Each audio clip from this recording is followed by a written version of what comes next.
It's the sweet one. What is that? What is that? The commercial.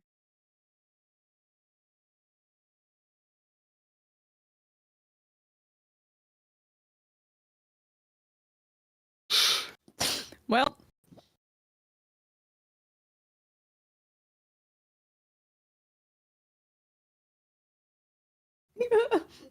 And now for the sweet sounds of Raven. Raven. No.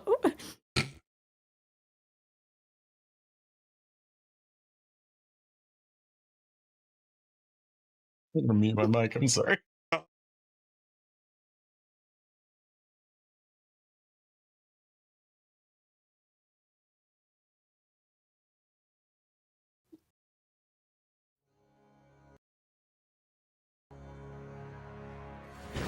What's going on, everybody? CaptainRoBear and crew here. Totally not with the giggles before we start the show. We're laughing now so we can cry later. I don't know what you're talking about. Why have the giggles when you can have the man's laughter? Oh my god. Man's laughter. 15 to 20 for laughing? You can tell I sent that video to everyone in the Yep. Raven, I was the same. I just kept going 15 to 20 for laughter. For man's laughter. I have no clue what this is. I couldn't find your username on Instagram. Let me show you really quick. Keep going. This explains it. I don't use Instagram. Twitch literally pulled out LMFAO. Wow. Automod has truly ascended into the tyrant. Laughter is no longer tolerated in the chat. That's ridiculous. They're just trying to protect the sanctity of party rock. That's all it is. Oh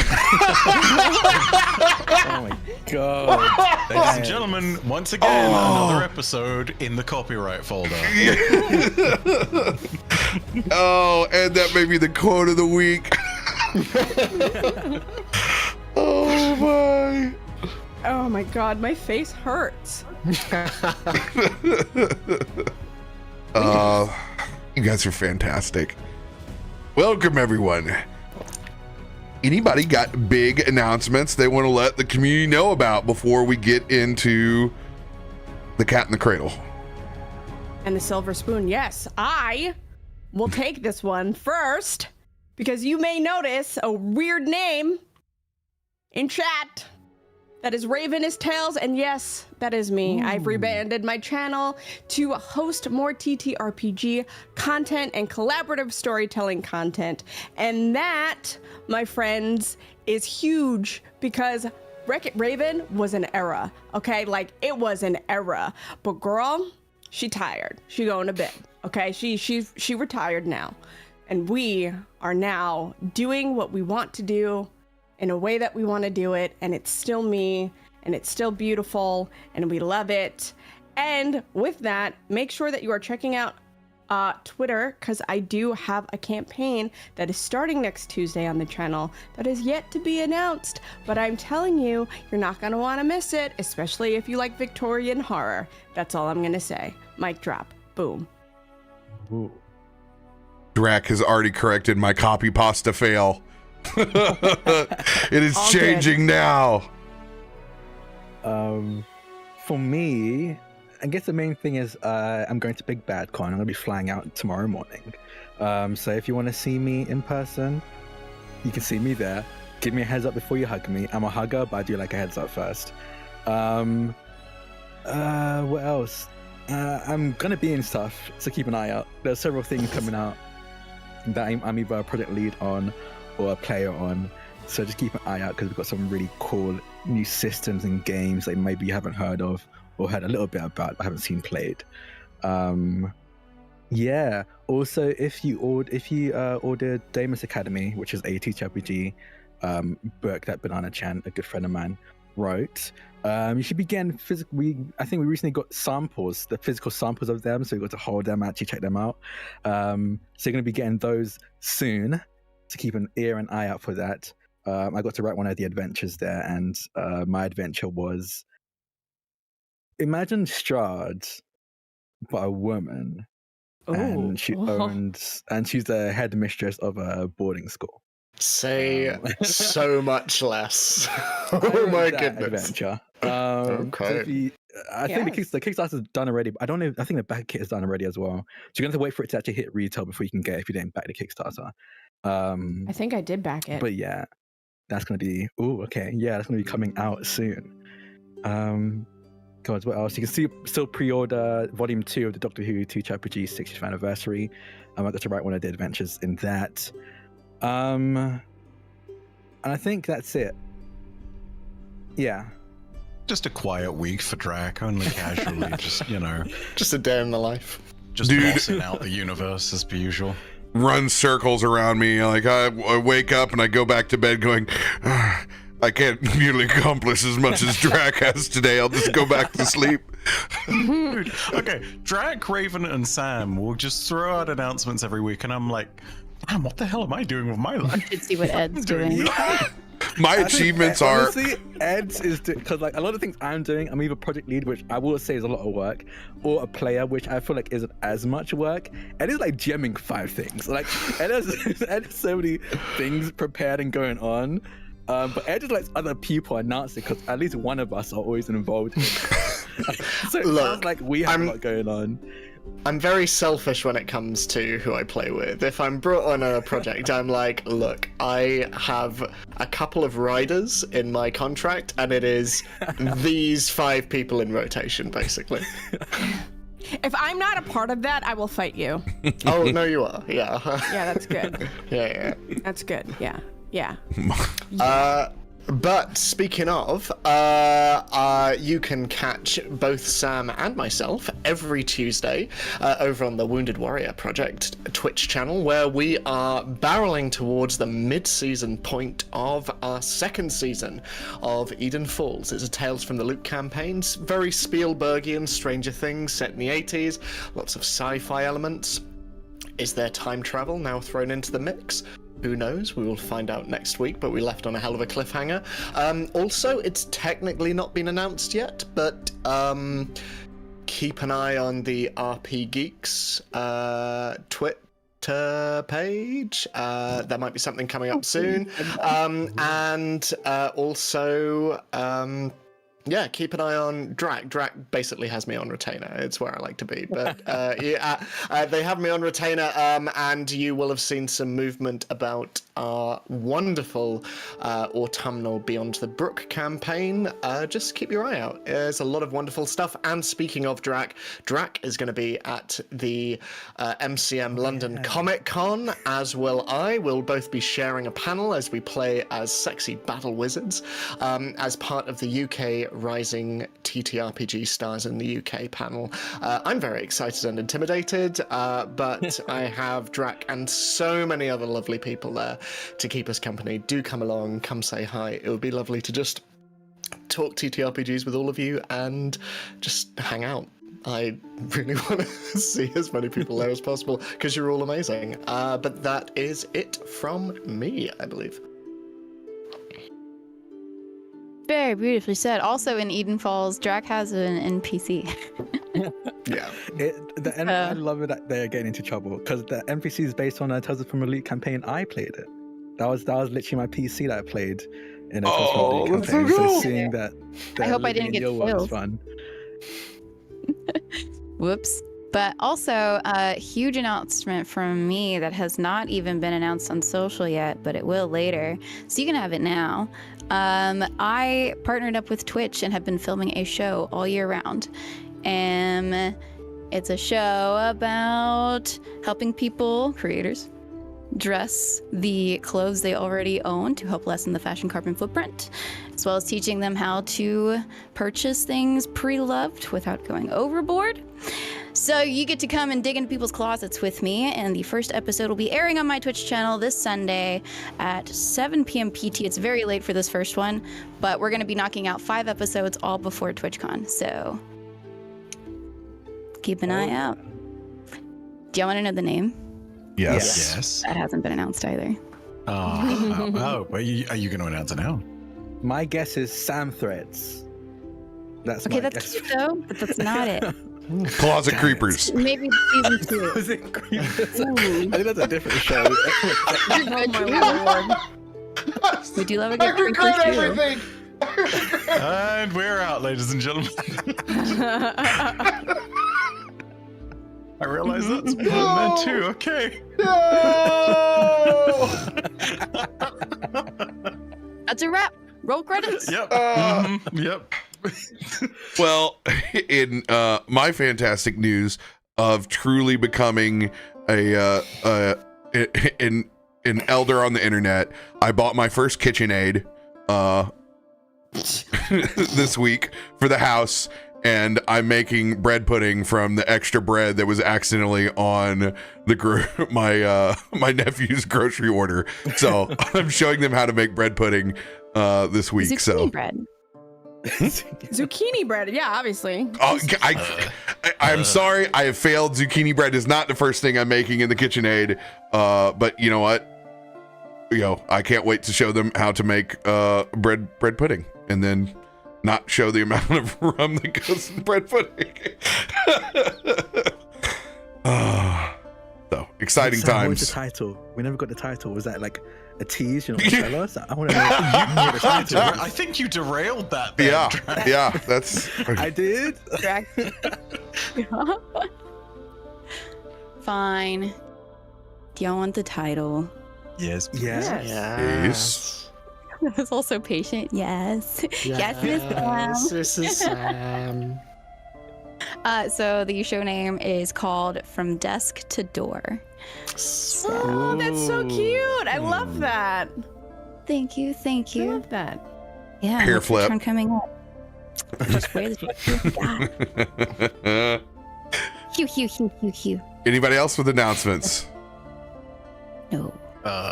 This is not really the craziest of things, but I guess tune into the content for the channel next week because Seasonal Story wraps up on the Destiny side of things. And oh my god, we will actually see what happens if Eris remains a hive god, or if she just does the ultimate power move and is able to walk away, or I don't know, like it's fun. I love a power top. That. I mean, honestly, yeah, I think that I need to ask the Drifter about that, but yeah, 100%. Hey, Drifter here. Eris, you still up? But yeah, no, it's an exciting time. Definitely tune into content because it's going to get wild.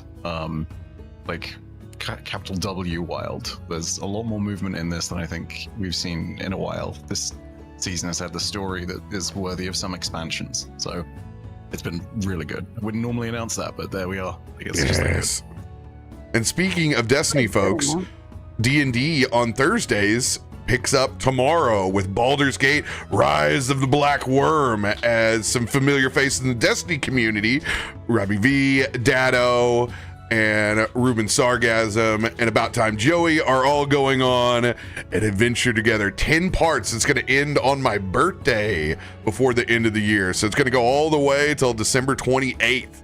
So we get a full 10-session campaign. Joey and Ruben have never played D&D before, so I am very excited to show them the ropes. And that'll be fun. They're all getting to play D&D with each other. So super cool for them. Glad they got the opportunity. Glad they reached out to me to go ahead and make it happen. And I'm excited for some low stakes because they want to play low stakes. I'm like, oh, yes, I love this. Let's play with all the criminal syndicates. So Low stakes, and you decided that you would name the campaign Rise of the Black Worm. yeah, the Zents, baby. That doesn't sound stressful at all. Just, casually having a black dragon be the center of something, I gotta presume. This the Zenteram, man. Hey, this the Zenteram. That's the Black Worm. Okay. Yeah. Okay. It'll be fun. Excited. Join us tomorrow. That's the black one. 6 p.m. CT, 7 p.m. ET, 4 p.m. No? Yes, 4 p.m. PT. Got it. Nailed it. Anybody else?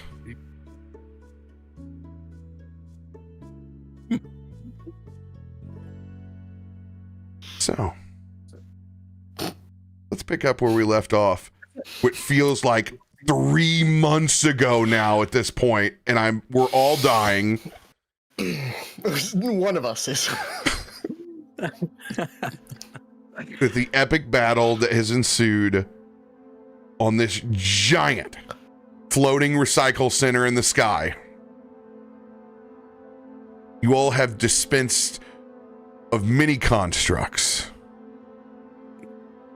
protected Kelthud and the Warden's airship that got you here.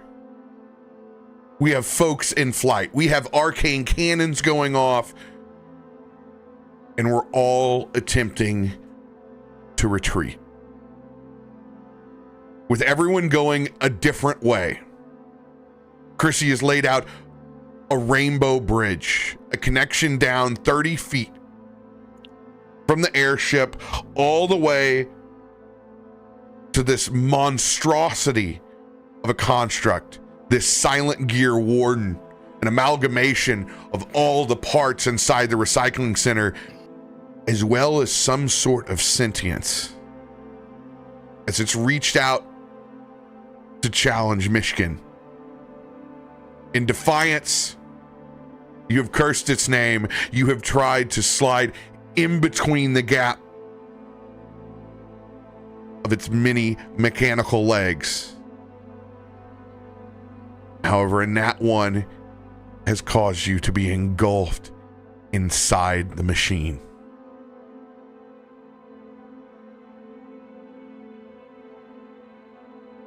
Looking back on your turn,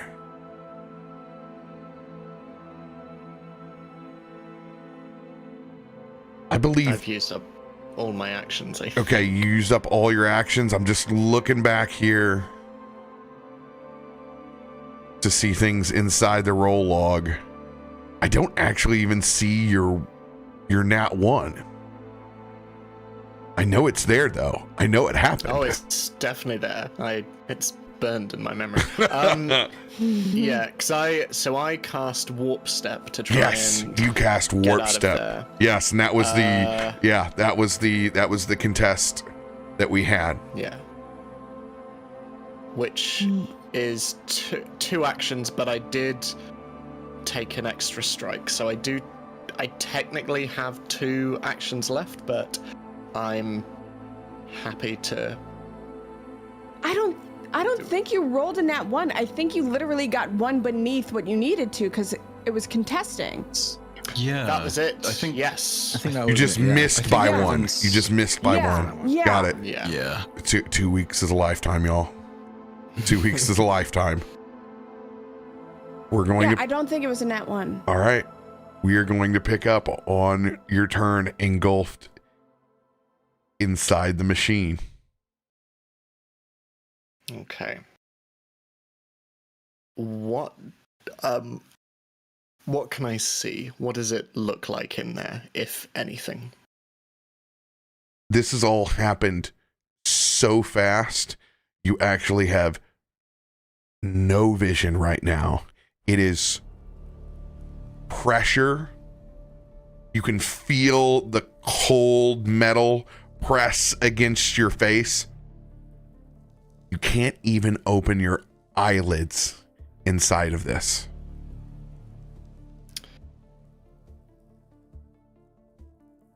I'm gonna go ahead with my previous plan. As Myshkin is engulfed in metal and alloy, Myshkin is going to reach out with his mind and is going to cast Umbral Mind Theft. The way this works, I will cast it, and I want to do something a little bit different with it. So, usually you can steal a bit of knowledge, so like lore, like a lore skill from your opponent, and they lose it up until basically you have a long rest. I would like to reach out and, by attempting a steal action, I would like to try and steal the location of the Silent Gears base, the Caliber.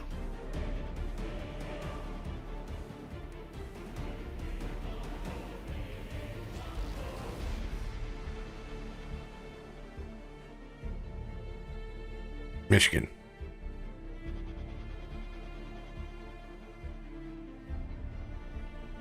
Are you prepared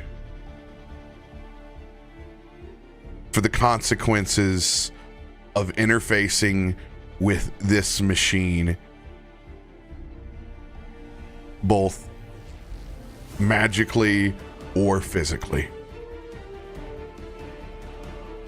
No. But I've come this far.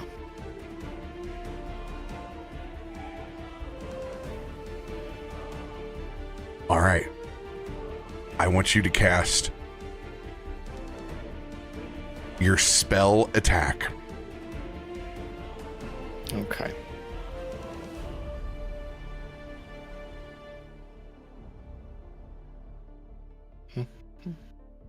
I'm clicking it. This is not dramatic. I'm clicking it. It's not doing anything. So I'm just going to plus 60. You have it popped out? Yes, I do, yeah. Remember, we can't do that. That's where it messes up. Yeah. Okay. Mm-hmm. Well, I'll do this instead then. So it's a 26. I will remind you if there was anything from the party hand that you would like to add to this. Take whatever you need. Do what you want to do, because no holds barred on this one. We have it all. You could add up to a +3 to your roll.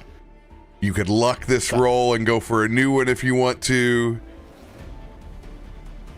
The choice is yours. You can advantage and then add a +3 to that. Yes. Where is advantage? I will take care of that for you. You Okay, can just I'd go like in to and do do the that. roll. I'd like to do that believe and add a +3 as well.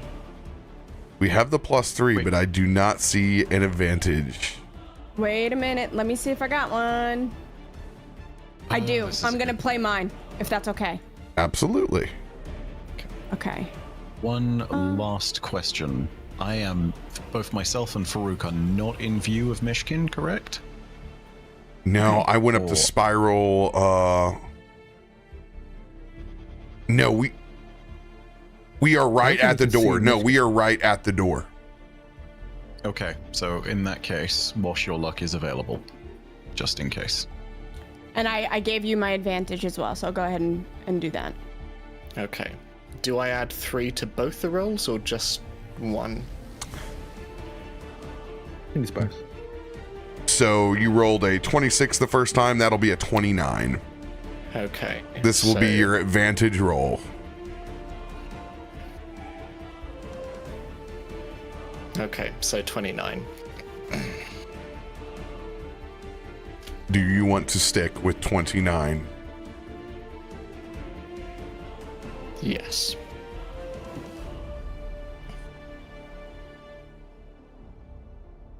As you reach out with your magic to try to interface with this silent gear warden, its innate defenses and resistance to psychic magic immediately put a halt. It's like trying to use your fingertips or wiggle your toes and not being able to do it. It just doesn't manifest. It stops, and the pressure in the machine folds double onto you as it feels like you're being pressed into that bed of nails that you saw before, almost becoming one with this machine.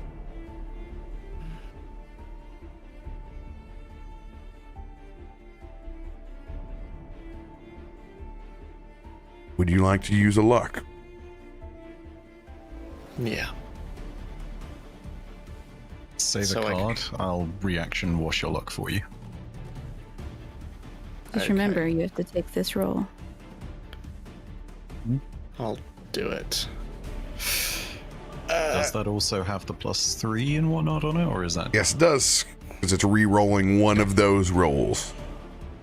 cool? I'm clicking on the card, but I'm really sorry. I'm sorry. It's been a while. Don't worry about the card. You just take the roll, baby. We'll take care of the Okay. rest.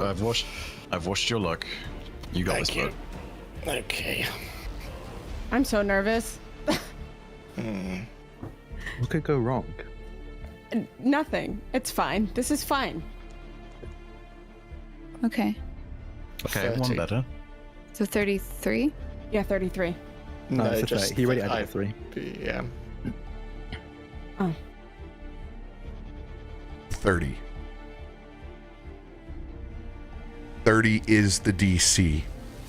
Oh my god. Oh my god. I'm gonna As pee. you begin to be pressed in by this machine, your magic fails you.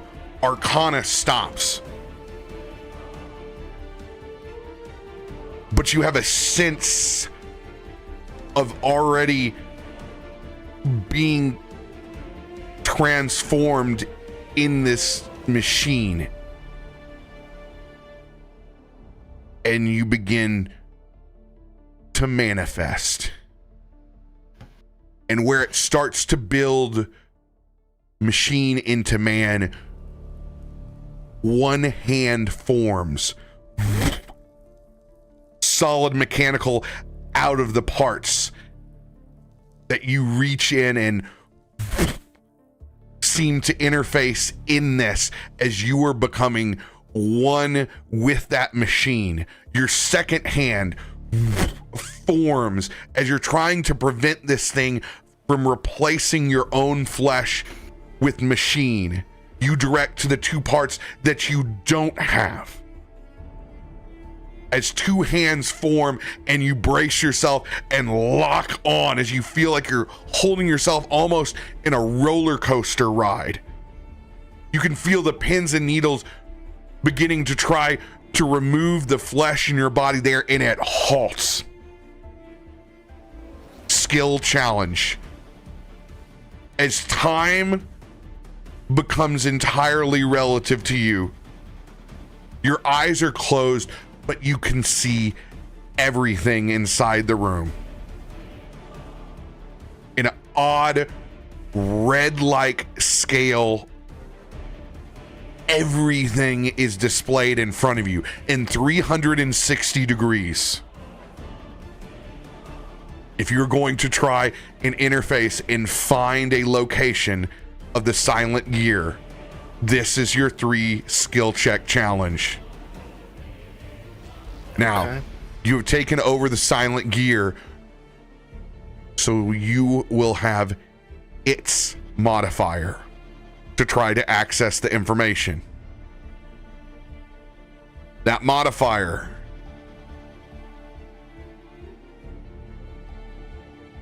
is a plus 30. Okay. Now, I will have to go to my DC table.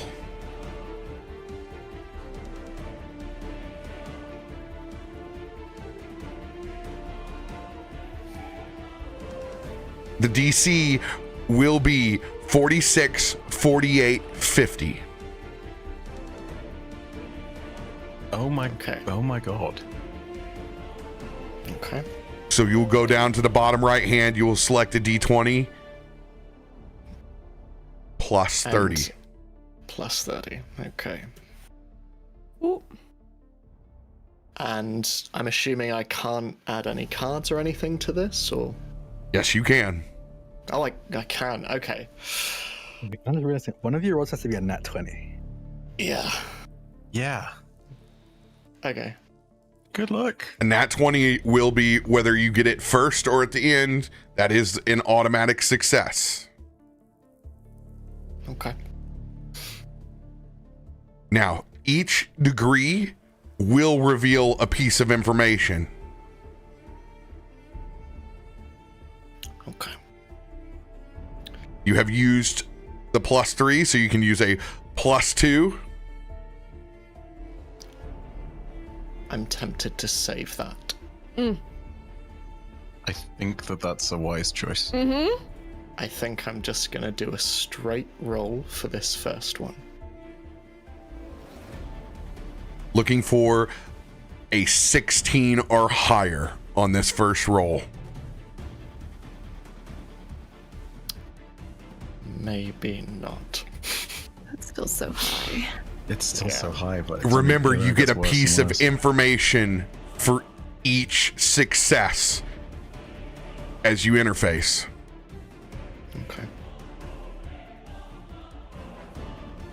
So maybe it might be smart to use it Yeah. first. Yeah. And you get a guaranteed Okay. piece. Right. Yeah. So I'll use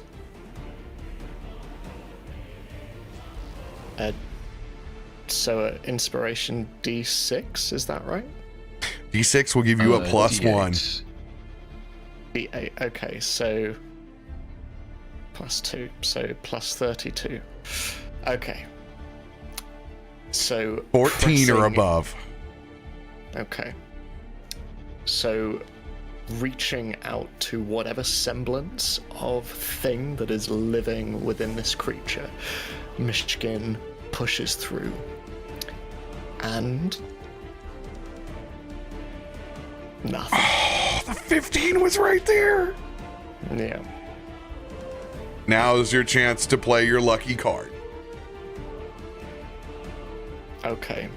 Yeah, may as well. Do you want me to play it for you? Wash luck. You already washed luck. Now it's all that is left is.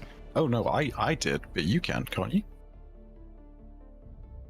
I generally only Or let is one. Farouk I not let visible? one person do a wash luck and then one card. Cool. So if someone can play a luck card Yeah. for me, so I gotcha. thank you. Pushing back as these pins are digging into his skull, Myshkin, closing his eyes, just continues to push against this thing. 47. One success.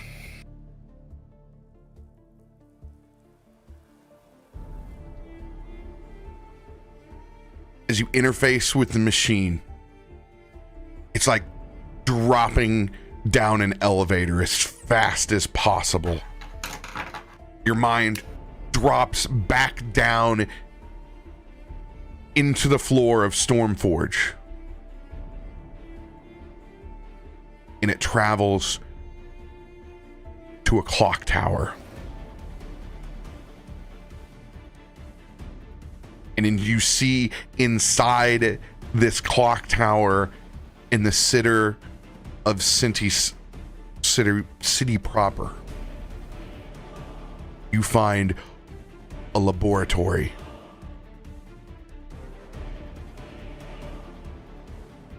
And simple scans show you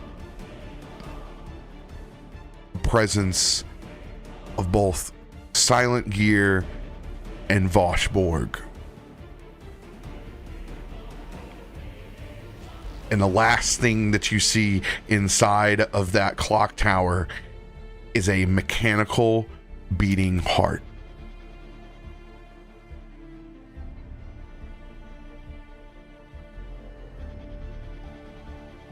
DC 48 if you push further. Yeah, sorry, I'm noting all this down and my hands are shaking, so,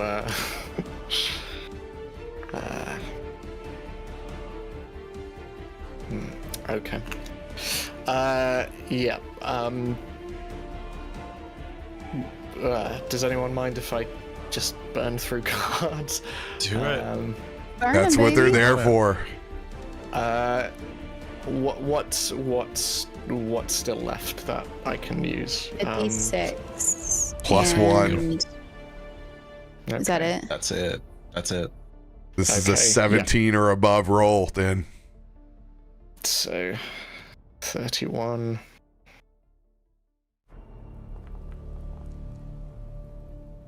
Nah. You struggle to push for more information inside, and you can feel the Warren's defenses kick back on. You can still see, but you are still trapped inside of this machine. The pins and needles press back on you, and you can feel this thing begin to go for the rest of your flesh.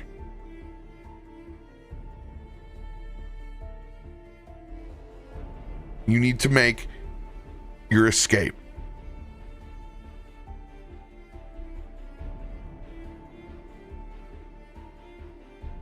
Since you've interfaced with the machine, you have an athletics of plus 33. I am going to roll their fortitude save And that is going to be the DC to beat.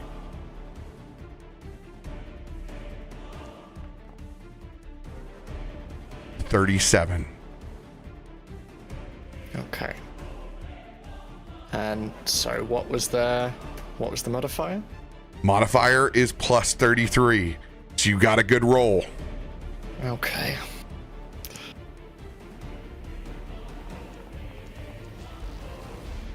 Oh my god. Barely Get off those fives. If I could reach through my screen right now and pat you on the back through this, I would. Good lord. You all see Myshkin ripping himself out of the heart of this machine with 2 new mechanical hands.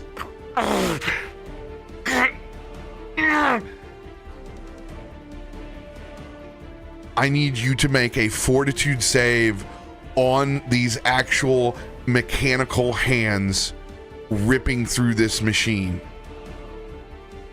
You will roll the fortitude of the machine, which is a plus 28. Okay. That's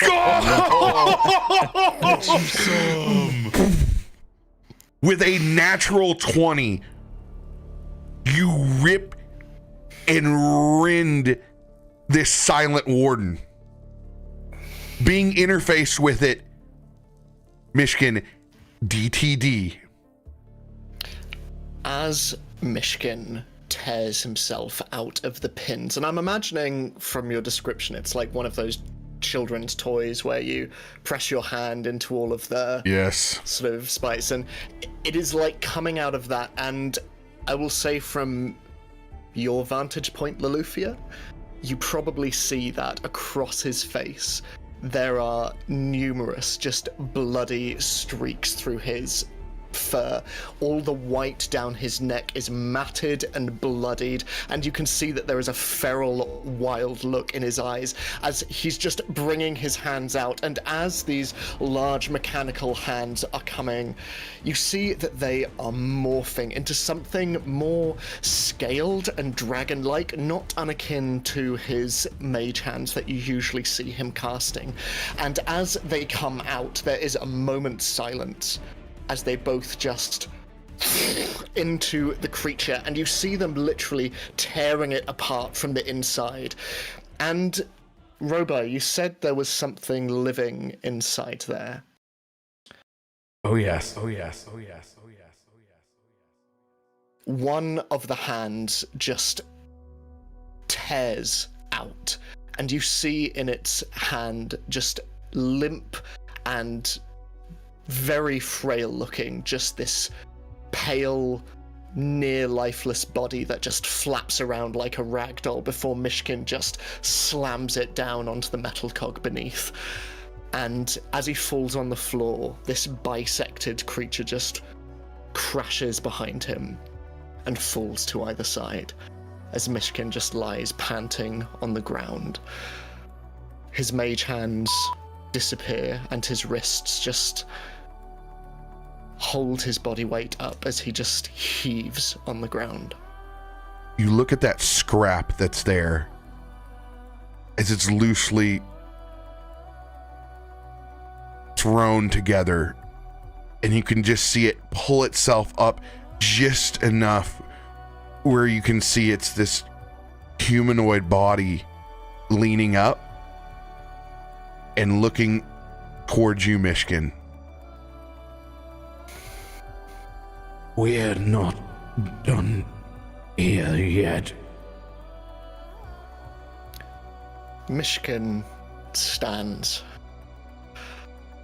and just walks over to it, his robes burnt, tatters, his hands still back.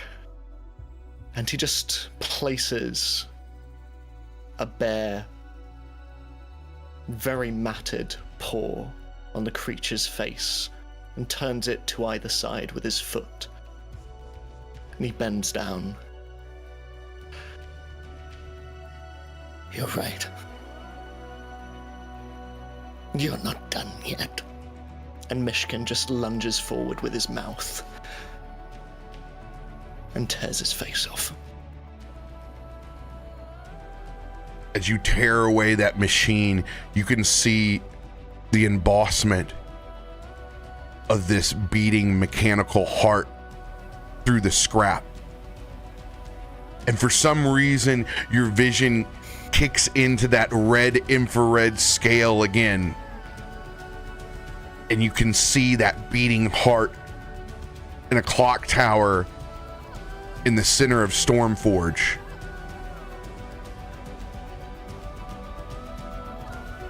And you can reach out and crush this thing.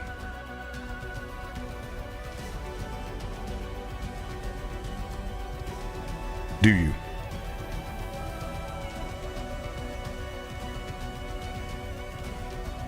Yes. As your Magitech claw reaches out and destroys that bit of scrap that's in front of you, all the parts drop. You can see in your mind's eye this mechanical heart crumple.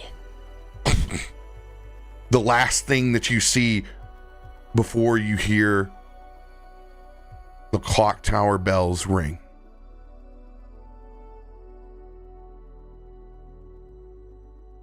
And then the arcane cannons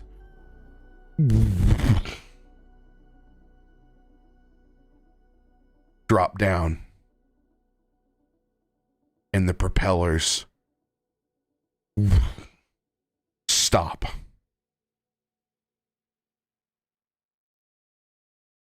And this thing begins to slowly canter to the side as it begins dropping in altitude.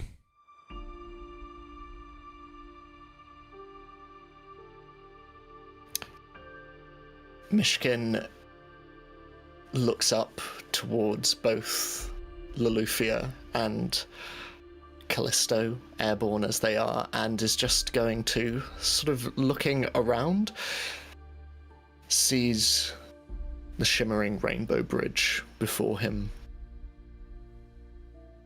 And remembering Farouk's words that they should run, he does so. He runs towards the airship, up the bridge. Robert, I have a question. Yes. Is this building floating above anything right now, or was floating above anything right now? We're gonna make a roll.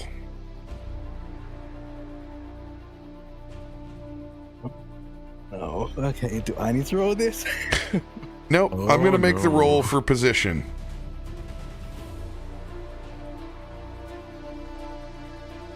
Been hovering for some time. Kind of an ellipses around the outskirts.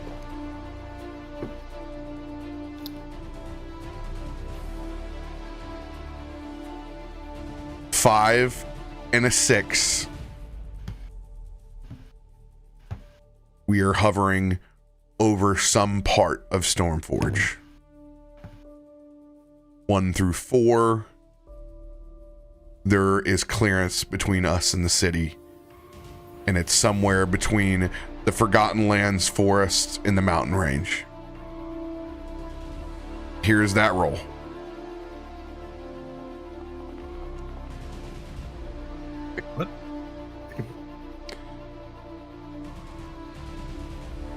What? That is a 6. Oh boy. This facility is heading with a straight path toward Stormforge. I will yell this out as I see feel this shift in the building we're on. I hear the propeller stop, the crunching of gears beneath us stop, and I'll look up to Loluphia first before falling. And I think we're right above or heading for Stormforge. Would she feel it?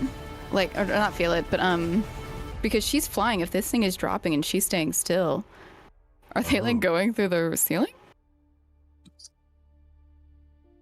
It's just beginning. It's the very beginning processes of it starting to lean and slowly drop. Okay.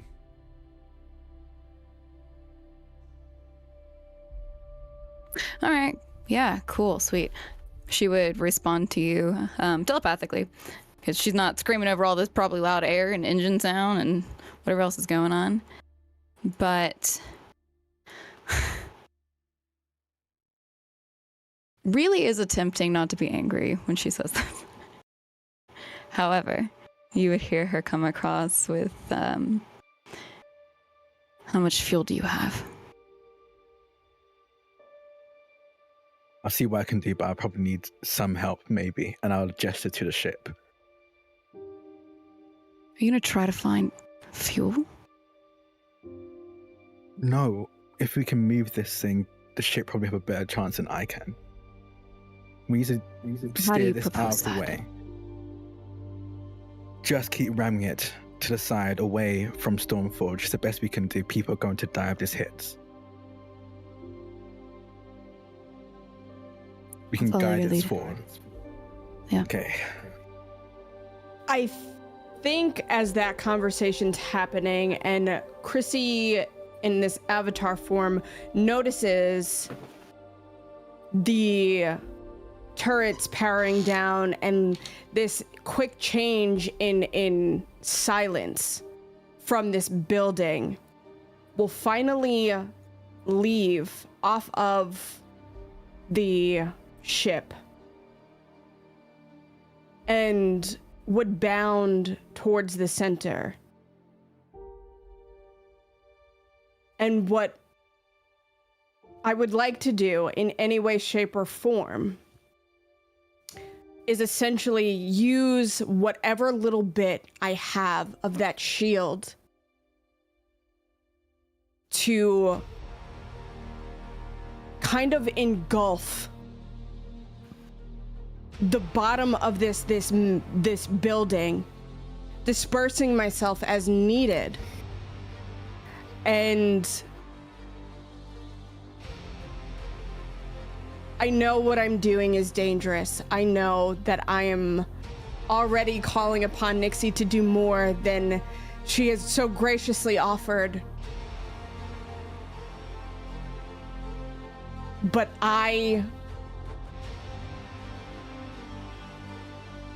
it's the sacrifice I'm willing to make. I want to make this thing either stop or draw it into another existence, away from Stormforge. I want to buy time so they can get out onto this airship, but I really, I will do whatever it takes. Okay. This will use up every ounce of energy that your avatar form has. You will have advantage on the roll. It will be your spell attack. You can add any cards that you may need to add on to this. Okay. The DC for pushing this building away from Stormforge with your energy will be a DC 38. Okay.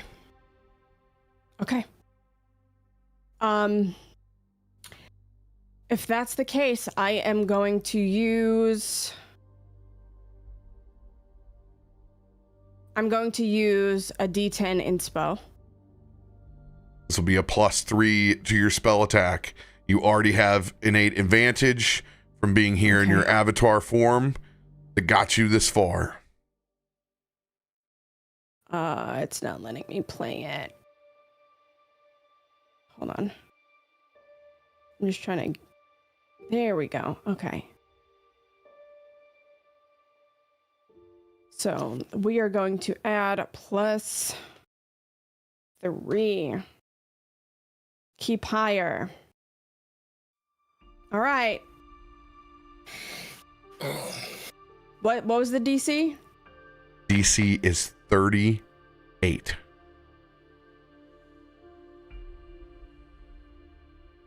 I need to get a nat 20. Yeah. Your spell attack is an 18. Yeah, I need to get a nat 20.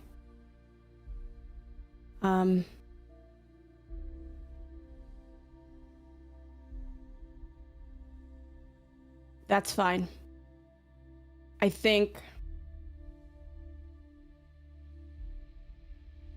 I'm at the point where I'm stopping this thing no matter what, and what happens to me be damned.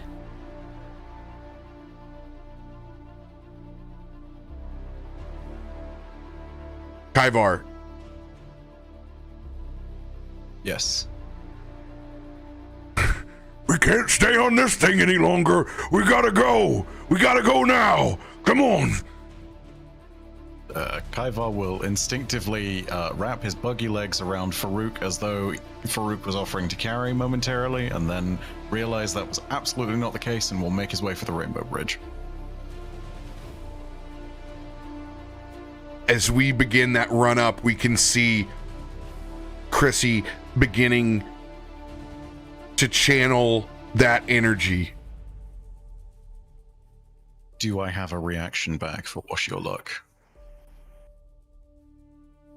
You do not have Wash Your Luck, but you can attempt to influence. As Farouk is going to cast Guidance, you have your performance. Inspire. Yeah, okay, alright. What's the DC on this bad boy? 25. Okay. And I am going to see about rolling that with a +2 from the party hand, because you know what? This is worth it.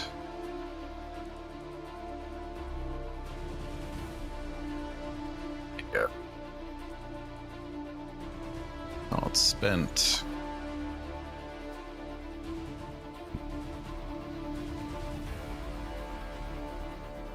A nat 20 will be +3. A success will be a +1.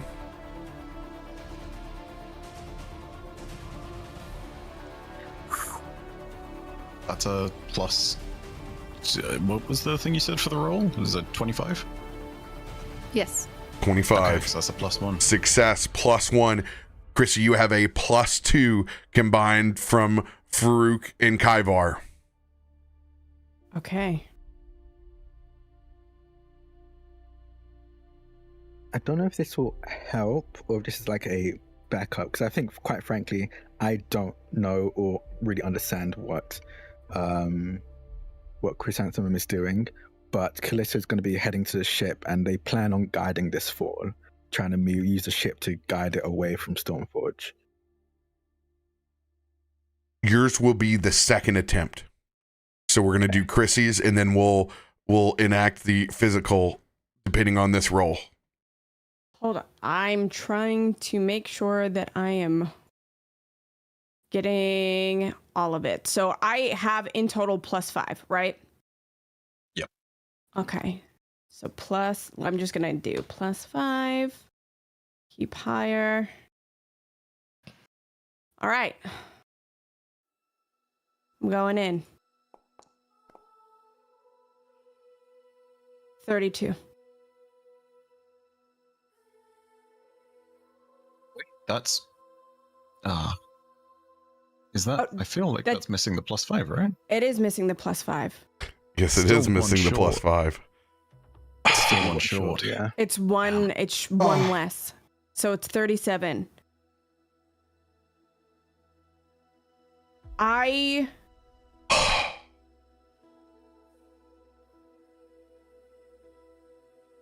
a luck in the party hand if you want it. You know what? Yeah, I'll use it. That's it. It's one last roll. I'll use it. I got it for you. I got it. I just did it. Oh, Unless we both apologies. did it, and now you gotta put one back. You do you. Okay. I'll fix my mistake. My apologies. No, you're okay. So we are doing +5 to this roll. Add. Looking for an 18. Okay.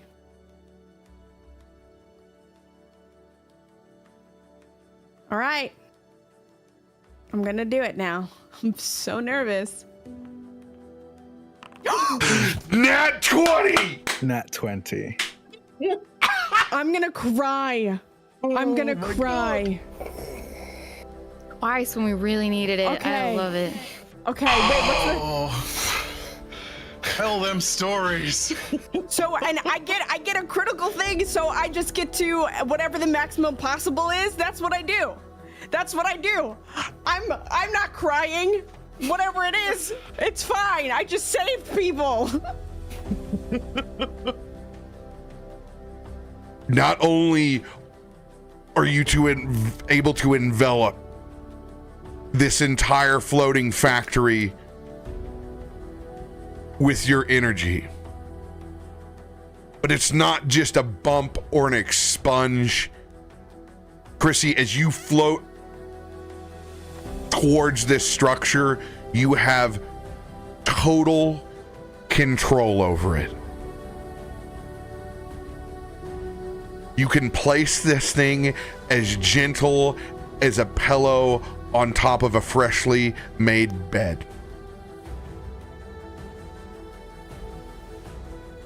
Scene is yours. I think there's just not even a moment of hesitation as this avatar that was Chrissy dissipates and encompasses, stretches over this entity, this beast of a floating building, coating it in stars, pulling from galaxies in which we have not yet seen, as black holes come into view as they rotate around the entity in the center as if it were a sun. It looks like a storm cloud of the cosmos. And Chrissy gently tips it up to allow the best access for anybody still left in this entity to slide onto the airship before rotating like the celestial body he is. He gently brings it down. He brings it to the edge of Stormforge, into this clearing of city that has not yet been built. Like a cloud. And as he gently places it down without so much as a sound, there's a quick burst of light, almost like a flame that is extinguished before it beams all the way upward into the heavens in an instant, leaving behind a gentle sprinkle of stars that dissipate, landing along the ship, along the pathways of Stormforge, coating it, making it glisten in a way that no one has ever seen. And he's gone.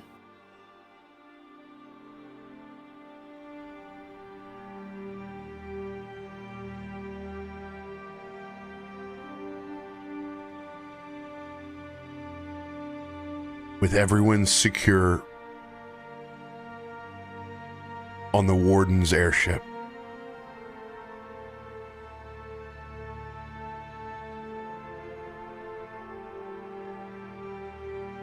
Tyvar, I don't know about yourself, but I'm up by the bow and I'm not even on my feet anymore.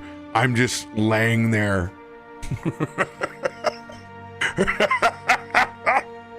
He did it! He did it! I think there's about 20 seconds or so of silent admiration from Kaivar as he sort of knows how his friend has done this in the vaguest of senses, and that it's just some wild magic. At which point, he sort of remembers that this is a moment that he will want to catalog. And so as some of those stars start to gently drift down towards the earth, and as the building starts to take on a more mundane shape, he opens his book and starts to try and grab one of those specks of light in an empty set of pages. As one sort of floats down, much like Chrissy's old page, it fills with that brilliant vibrance as the story of his action starts to take place. You can see an avatar at the center, clearly made with 3 faces, said very much in Chrissy's images. And the book sort of gently shuts itself, shudders a little bit at the sheer power of what's just happened, and then rests.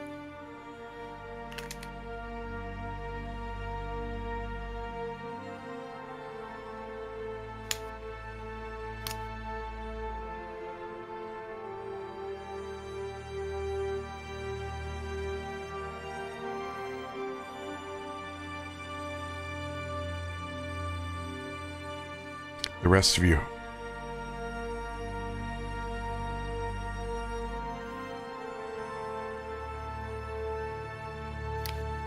Where's Kilfud? He's behind the wheel of the airship. Okay. Probably pooped his pants by this point, I reckon. Oh, absolutely. As soon as they finally got on the ship, Lolly would first come back to touch ground, and then she would just walk over to Kilfud and give him a big ol' smack on the back. But he knows it's because she appreciates him. Thanks for not dying. Appreciate it. Actually, kind of great. I'll tell the wardens about this. Just absolutely covered in sweat from the moment. Not bad He looked very yourself. dazed.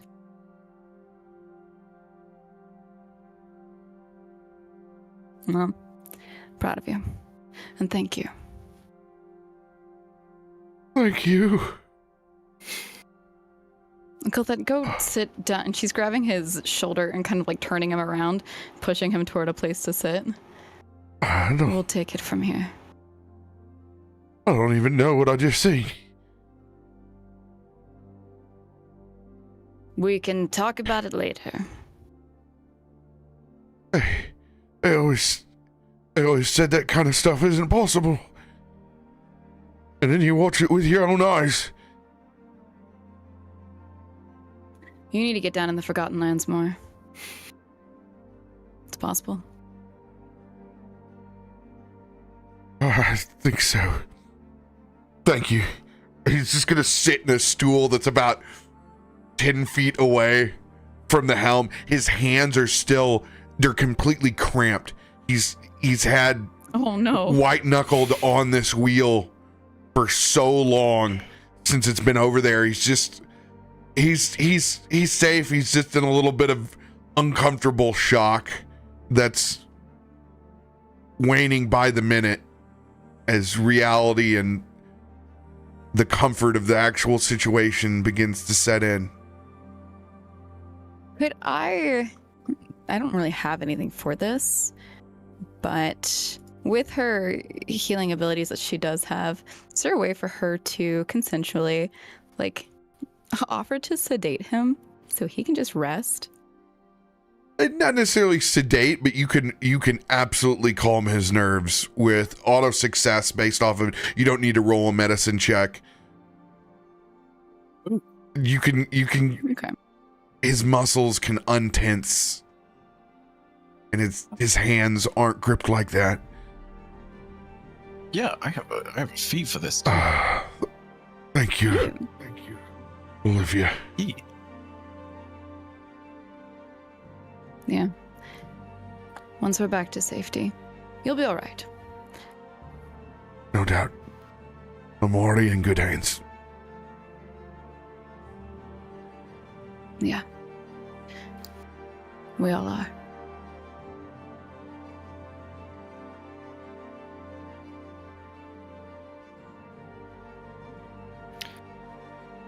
Myshkin is towards the rear of the airship. And he is bedraggled, and without his heavy red cloak, anyone who would see him would see just how malnourished and skeletal he is. His fur is dry and spiky, his tail thin and sinewy, and you can see his ribcage as he pants. And there are scratches, fresh scratches from his encounter just across the entirety of the left side of his face, and one of his green eyes is completely bloodshot. And with these eyes, he looks to the stars. He sees a new color in their light, and just nods and whispers, "Thank you." And just all but collapses on the wooden railing at its back. I would say when you say that, or just as you say that, there's a larger particle that kind of just lands on your nose. Knowingly.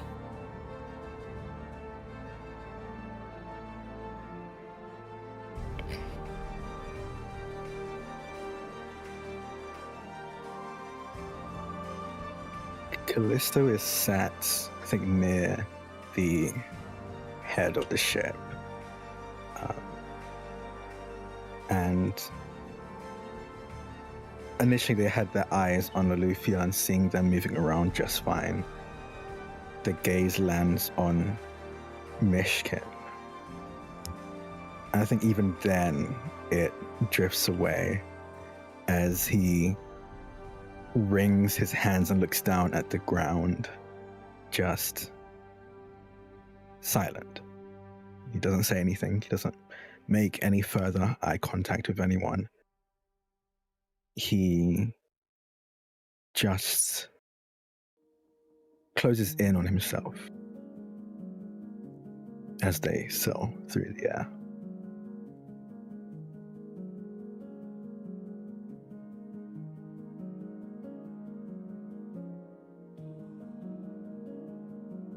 You said you're near the helm?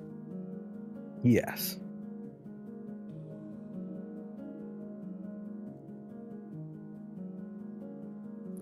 Okay. That's where I am too. I think after reassuring Kilthad and taking care of him, looking around and seeing everyone's out of sorts in a way, we look frazzled. We look like we've been through it. Lolly, who would have, on her way back into the ship, grabbed her cloak and had it draped over her arm, would then clock Kallisto, just standing there, hunched, very much in his thoughts, and she wanting to approach, but it being so public, she's just unsure, that she just takes a moment, and once she turns away from Kilthud and sees just how long Kallisto's been not interacting with people. She knows that he's not doing well, at least mentally. And her necklace would light up that you can see brighter than usual because it is so apparently out and from underneath her cloak that it's always hiding under. And as it lights up, Kallisto, you can hear her. Can I approach? The not starts, but kind of make a motion as if he's about to look over his shoulder, but he doesn't.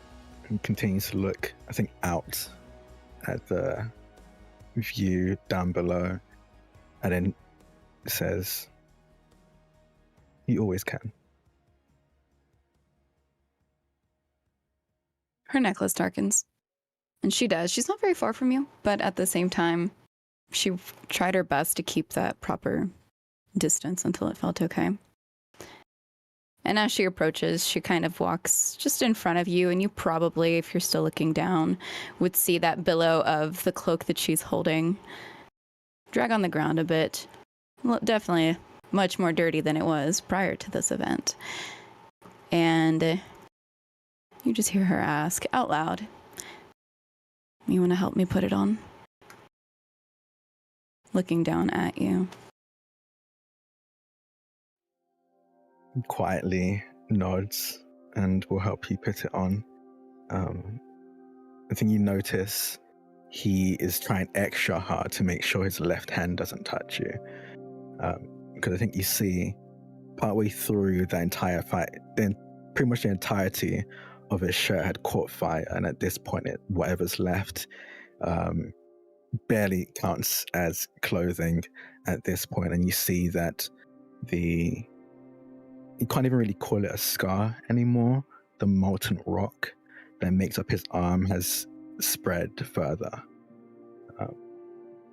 His entire arm at this point has long been taken over by this thing, but you see it used to only take up patches of his abdomen, maybe just part of the left side of his chest, but now it's spread over and probably has engulfed the entirety of his upper left side. And he, with his left arm hugging his side, he uses his right to put the cloak back over you. And as you tried to clasp the cloak, she would reach up and help you where she can. So obviously you wouldn't be touching that with your left. But she then turns around and just takes a minute to adjust and shift things, and finally you can see that she's fully covered the way that she usually is, including those wings that are now tucked tightly underneath. And looking back at you, she is looking you up and down and not touching. Does it hurt? Give it a few hours, it probably will. I'm still feeling the adrenaline, I think. Well, I know a lot has gone on since our conversation earlier. However, my thought still stands about trying to find the truth.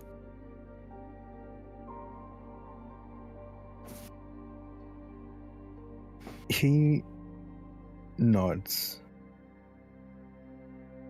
And then he doesn't try to make it subtle. He looks over at Myshkin and then back at you, Loluphia. What happened? How did you end up there? Not in any way that would really make sense to what Loluphia would do. But I saw the cat earlier in the day. He asked for some assistance, just to be eyes for something, and we decided to meet at the library. Obviously, that's not at all what happened. Well, except to get to the library part, and then, you know, everything that went from there. But, yeah. I just hope he's okay. He looks like he's been through some stuff, like a machine. Are you okay? Yeah. Just little scrapes. More so worried about y'all. She's looking around at everybody. What do Kaivar and Farouk look like right now? Like, what is she saying when she's looking around? Kaivar. You're pretty frazzled from the arcane can. Yeah, it's probably an antenna twisted into the other antenna, you know, from the ride with the eagles. Very much looks a little bit exhausted, but still like a student studying at 11 p.m. on the night before an exam, is sort of hurriedly flipping through the pages of the book, constantly looking around at everyone who's still on deck on the ship, looking over at Kallisto and Loluphia, looking up at the stars, and just like, it's on a furious search for something. Like there's a page in the book that he knows is there, just trying to figure out where it is. Not speaking to anybody.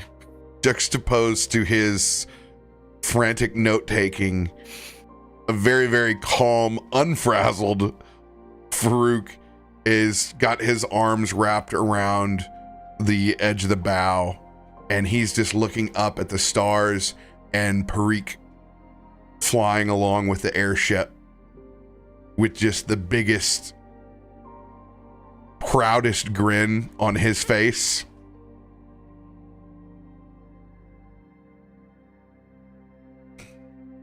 What is he looking at? Just up at the stars? That's what you said? Yeah, looking up at the stars for Chrissy. And then she looks back at Kallisto after seeing that and smiling a little bit, but well, aside from the one that sacrificed themselves, and I'm sure we'll see again very soon, so no need for mourning, just thinking. And she looks up, and you can tell she's thanking you. As that happens, there's a little twinkle, almost like a wink, in the sky. Flex that 20, yo. I'm just saying. Flex it. Love it. I take offense to that. Don't wink at me. How dare you, sky? How dare you, stars? What the hell, man? You're being cheeky now, Chrissy. That would definitely get a couple of tears out of Farouk for sure. Happy tears, though. Lolly's like the old man on a yard. Why, yawn? It's literally old. Well, I guess man old woman yells in this at instance clouds. yells at clouds. Except it's Lolly yell at air, basically. You know what the barometric pressure does to my knees? I swear to God, if I have to hear about Mercury being in retrograde one more time. I prefer mine in Gatorade. Oh my god. Anyway. But she Lolly looks past you and then also at Myshkin, who's passed out. Not passed out, just not standing. Doesn't feel very good or look very good. No.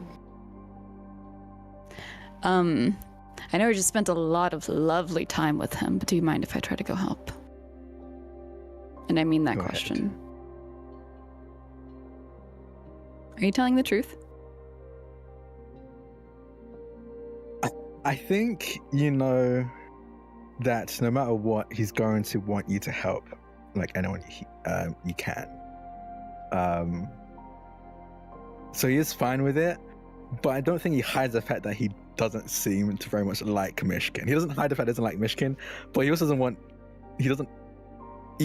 people he hates to die or be in bad shape. He's such if a it can good be guy. avoided. Oh, babe. So he means it, but again, he doesn't hide the fact that he's not feeling so great about Myshkin and his involvement in all of this. Would you like to go over with me?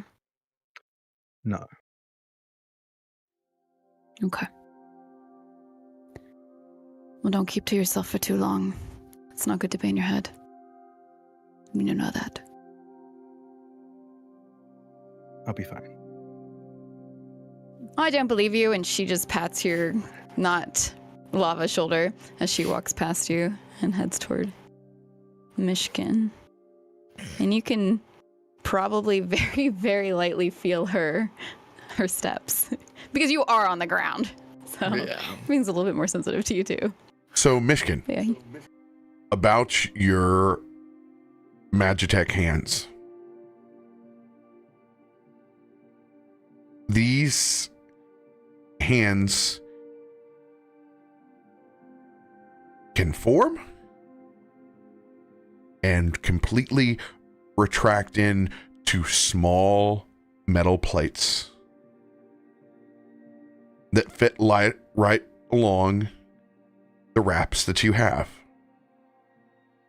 They fold in and out much like the manifestation of those nails when they form forward into the hands, and they can form out. You have complete control of whether they are there or whether they are not.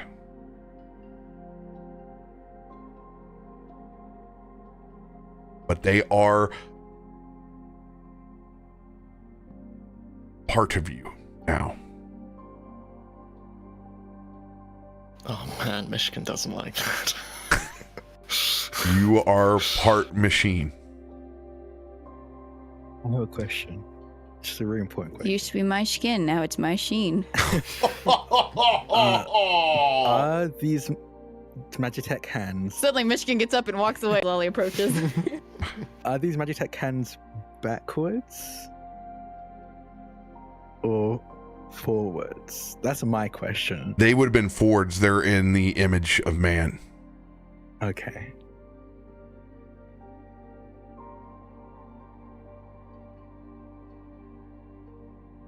Welcome to the club, Ed.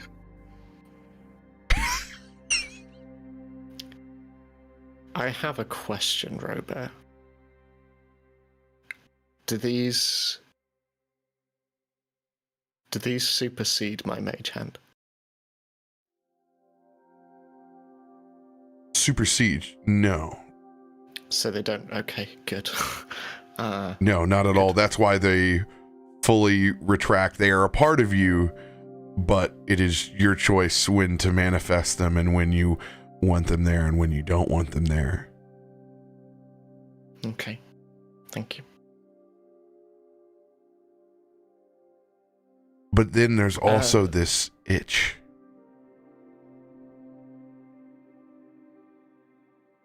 What is your dominant eye, Myshkin? It would be my right one. Your right but eye. One small pinprick. One little pixel. The one needle that got there before you stopped. The silent gear. It's what allows you to see inside the machines.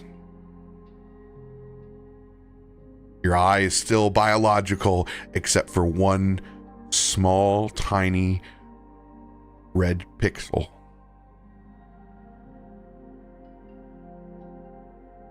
That is now machine.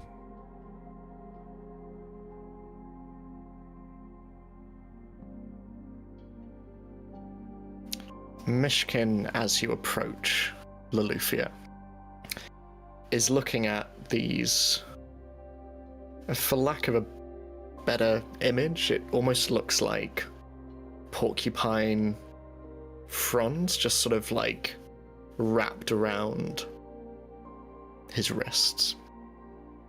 And he's looking at them, and as you approach, he just sort of puts them down again and...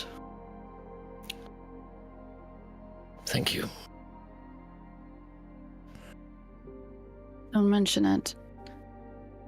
No, But also thank you, and she looks down at your hands. How do you like them?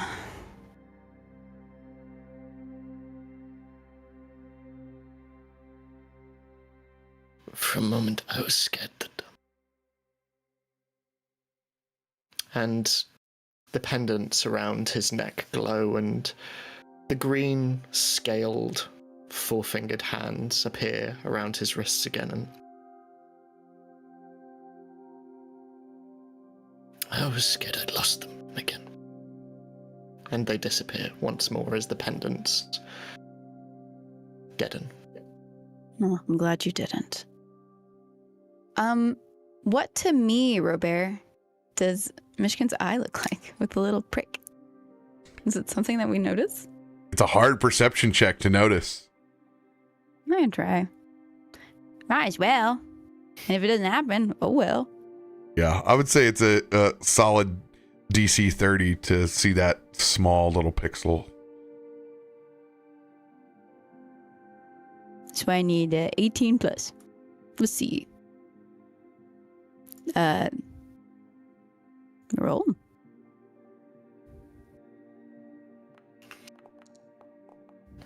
Okay. I don't see it. Not close enough yet. Not today.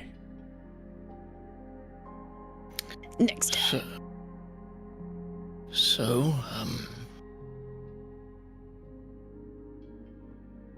how angry is your husband? I love that that's the thing you're worried about. As she gets down to your level, and you're more than welcome to fight this, but she just starts healing your wounds. So her hands are, she's not touching you, but there's warmth coming from her hands and air and pressure. And it feels nice in one area until she moves on if you allow her. For what she can see. He is staring not at your hands throughout, but at just you. As you move across his various wounds, he is just watching your face and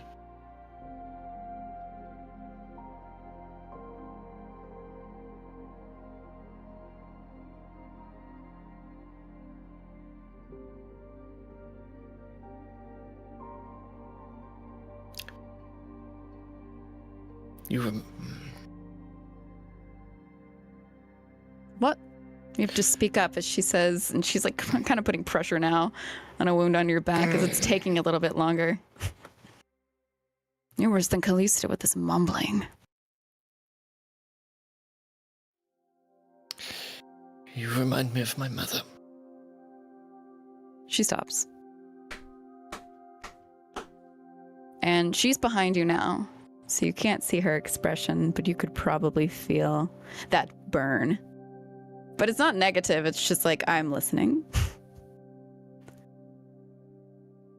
I hope that's a good thing.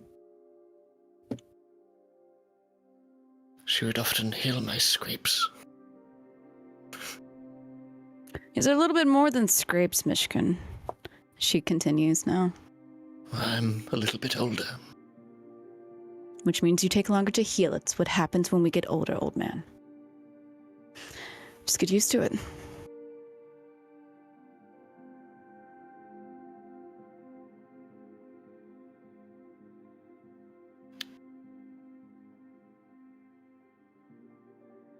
I am not in the habit of, staying with people.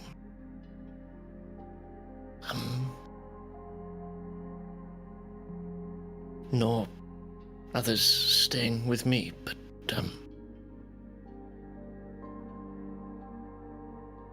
I would like to thank you for, not trusting me. It's in my nature.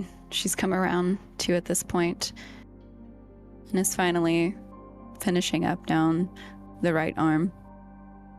She looks at you and, whenever you want to leave, no, I won't stop you, but you'll be missed.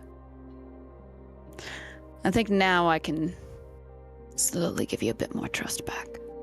We're not there yet, though. Of course not. Still playing our game of cat and mouse. I'm glad you said it, because I was about to. You're catching on, Myshkin. Very proud. I know your husband will likely not want to speak with me for some time. Yeah. It would seem so. And she, finished now, stands back up from your level and looks behind her. As you and do, back at you. you feel just the chill of Myshkin's wrist against yours. And he just looks up at you. Tell him that when he is ready. I have information on the Vashborg. And if he still wishes, I will help him find the truth. I think, just for bad timing, you see almost like a shooting star that is aimed directly at the airship. It's a meteor. Kelthud fades. Chrissy, right? Chrissy Natural is 20. essentially like falling towards y'all. Is this terrifying? Or is this like a little star that we can assume is our little... It's not little like fireball this spitting out. big, massive like fireball, but it's enough of a bright light for people to notice.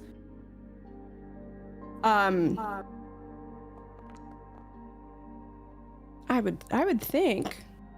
Do we have Right? any way of Maybe? knowing that this is Chrissy, or do we think it's just a rock falling from the sky about to hit? I our ship? mean, that would be entirely up to y'all. But Yeah, it is a graceful, very clearly positive projection that's headed towards the airship. It is Like not. a little dancing shooting star. Yeah. It's got like a little hop. not to it coming. quite. He is unconscious. Like, I am falling. I'd like to think that after like ascending, after using all of this power, his vacation time with his gals Kikian and all that got cut short. And Nixie was just like, it's time. I'm tired. You're tired. We, like, go home. Like, my door's always open. Like, I love you. You are my child. But go. Like, I need to be an empty nester for at least 3 millennia. You know, that kind of thing. So, yeah, it is a graceful fall, but it is a fall nonetheless. And it is not as graceful as it could be. It's Just gonna slow collide with the- enough for. Yeah. And Farouk's been watching the sky the entire time. Would it be enough for Ivar to sort of rush to the spot and try and catch Chrissy as he falls? Oh. Yeah, that's what I had in mind with us too. Just kind of motion to you, Yeah. and we don't have to Good. rush at all. It's. We just kind of gently walk over to the spot, and I take the strong hands. Kallisto catches Chrissy with lava hand. Oops. Ah. That's what they call a hot drop, I guess. Chrissy is very unconscious, like breathing but barely. His hair is completely white. And the sheen in his dragonfly-shaped wings, where it once was a myriad of golds and blues and greens, is now cooler. They're more blues, darker blues, purples. He is not in great shape. Ivar, let's set Chrissy down somewhere a little bit more comfortable. Yes. And there's Chrysanthemum some Insight. extra inflatable. Sorry, my friend. Some I'm so extra sorry. inflatable that's there on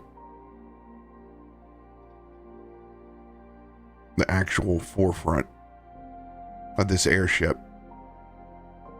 We just kind of lay you down there, kind of sinks in like an air mattress. Go ahead, Kaivar. Chrissy, inside your head, you just very briefly hear,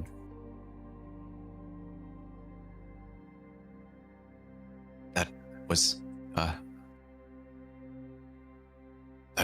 brave, yes. This one, Kaivar, is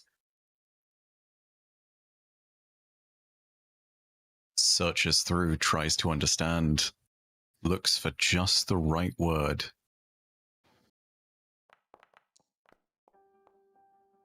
Doesn't find it.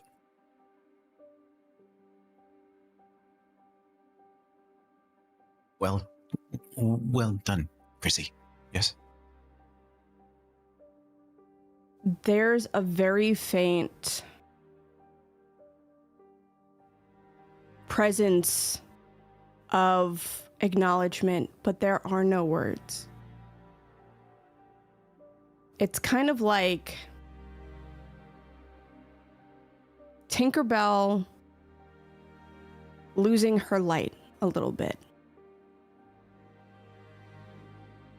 He, and Farouk would know this, in all of his lives has never performed anything this massive. So he is just wiped.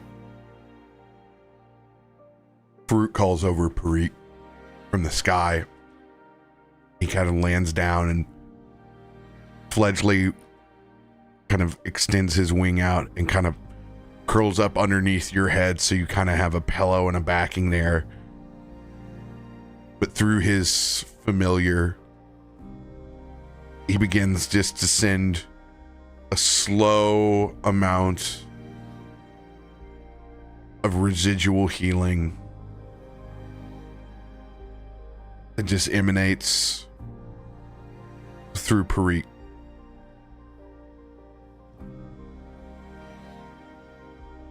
You'll be right as rain soon. Don't overdo it. I think he's done about enough today. You see the small frame start to relax, truly relax, as he barely reaches out before resting his hand on this surface that he finds holding him, comforting him.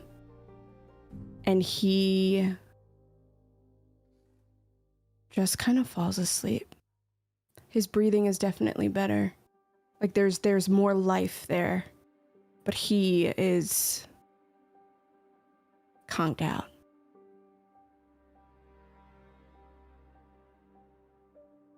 With everyone on the airship in different states, I'm going to ask you guys where you're headed to next on this airship after you guys refill your beverages and take a quick break. Ivar did not remember the word proud. Oh. I really thought you were going to... I thought you were going to... Chrissy, you are cat. It would have also very much fit the narrative. Yeah, proud. Yep. And everybody understood.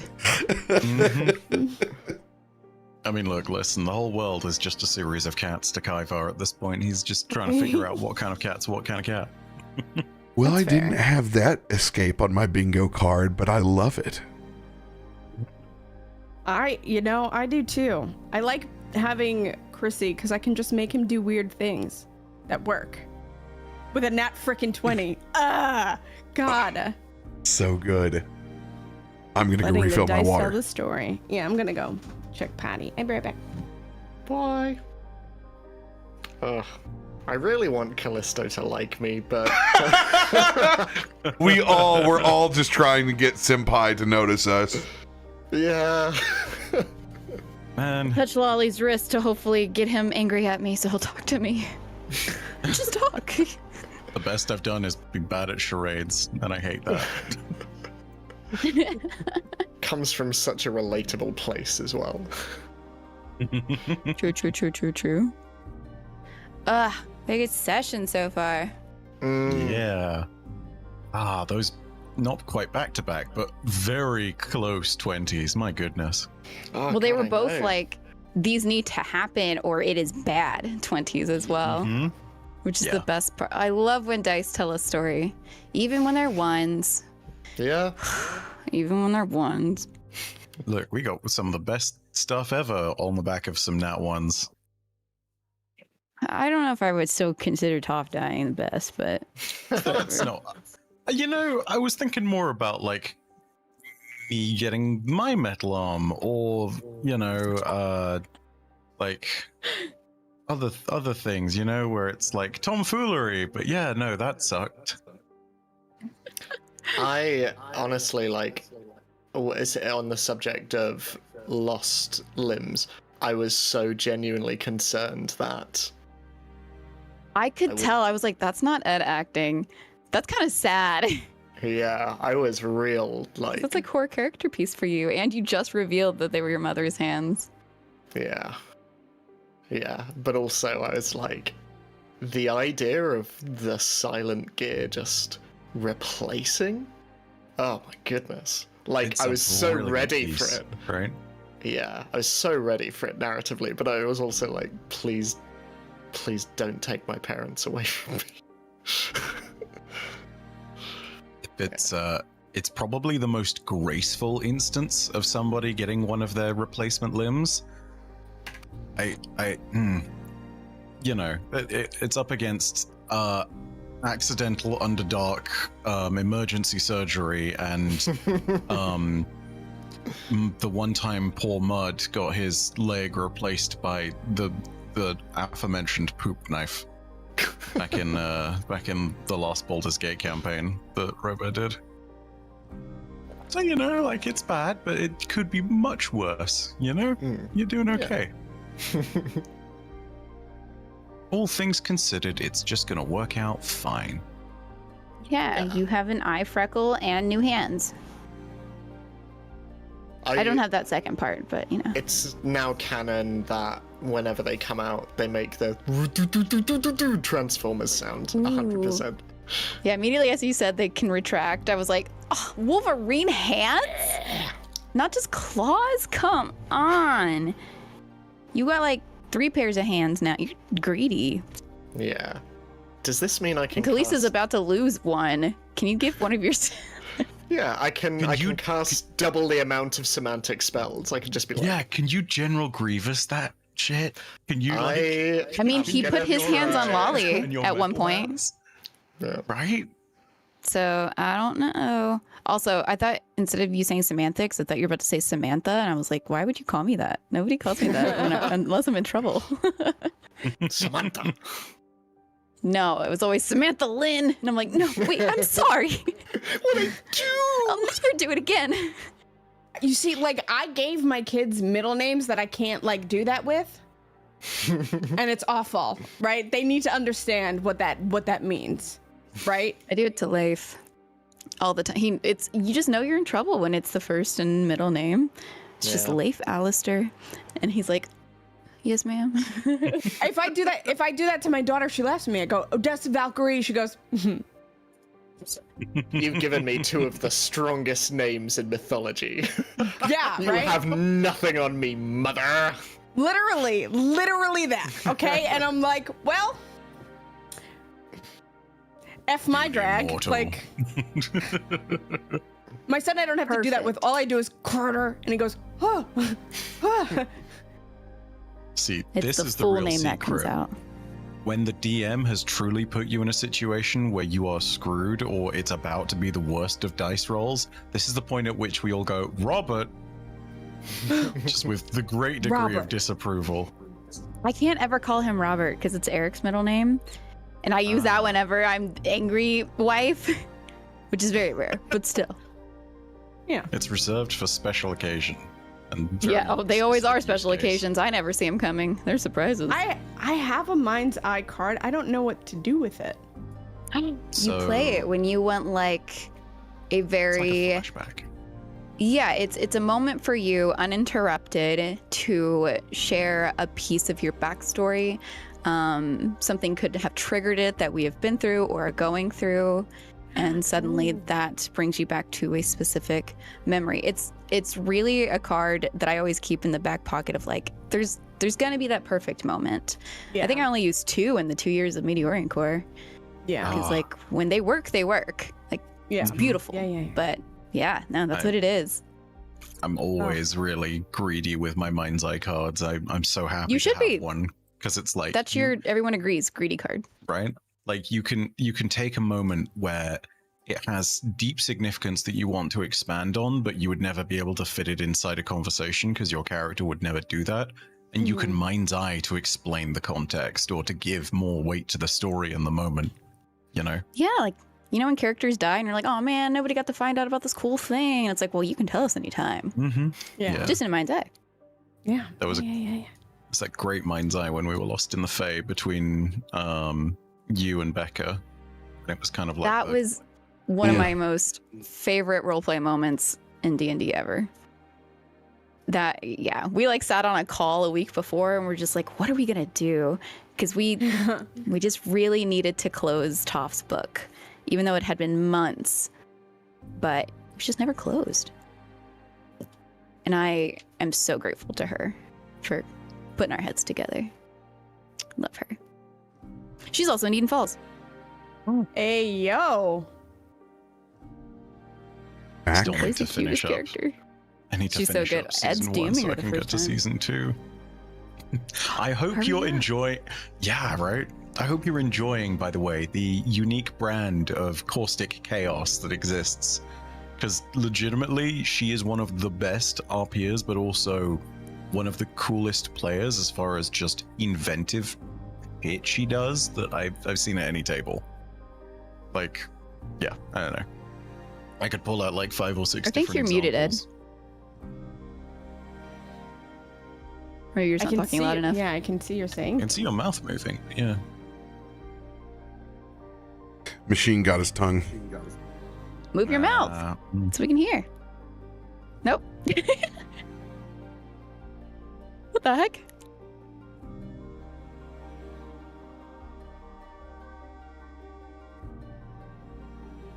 We have to know about the Voshborg. Come on.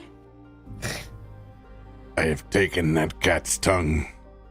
Yeah, Cat got your tongue. He's got his own tongue. Well, he took your tongue after she was done. Can you hear me now? There we Mhm. go. Welcome back. I don't know. I was in the call and then I left the call and then I came back and it was working for some reason. Who even knows? We love that. But yeah, caustic chaos. Yeah, I was saying, like, to give you an idea of the kind of chaos that Becca has brought to the Eden Falls table, in not our last episode, but the one before, her solution to a dinosaur appearing in 1983 was to drive a car into it and crush it. So 100%. Yep. it was Somebody else's car, too. Yeah, But it was Darla's, like, worst enemy, so Darla's like, hell yeah, do it. 2 birds with 1 stone. Hell yeah. yeah. Back on the airship. I think we're still waiting on Drak. So yeah, I don't know. I can only see the stream view, so I don't know when he's there or not. Oh, okay. Yeah, I have his I like video realized- up on the side so I can see it. It's black screen. I never took a moment to go and take a bathroom break, so I'm going to go ahead and do that. Yes, do that. Also, Drak, if you're back, let us know. If there's a presence out there, please. Listen, I would help you, but I'm tired. I'm sleeping, so don't ask me. Is their name Listen, he's a big Earl, old nap. Steve? It's Jeff. I think it's a past uncle. You know what's funny is like we were supposed to have 6 weeks of time between all of this, and we only had 2. Sometimes it's how the dice roll. I love that. I love that. Yeah, when stories want a story, they just happen. And honestly, like, what a, like, seeing Chrissy literally move cosmos. So cool. So Myshkin cool. rip out of Yeah. the machine. Yeah, that was intense. Like, you know what I really loved about having those scenes essentially back to back is like it is literally the dichotomy of Stormforge, right? It is literally machine versus magic, and oh my god, it was just chef's Yeah, kiss. Myshkin's just the new So leader good. of Rage Against the Machine. Yeah, Works out. yeah. Yeah, you've heard That of was- metal heads, but have you heard of metal hands? Hey. For a moment, I was the ghost hands in the machine. You were. In a shell, Oh. even. There we go. Ghosts in the Shell Ghosts in to the Rage shell. Against the Machine. Wow, it's a whole story. Yes. Also, this character arc. animation of the airship is beautiful. Right? So It's calming. good. Not Yes. enough vomit on the side from Killthud. Come on. Just every Realism. so often from one of the portholes, just.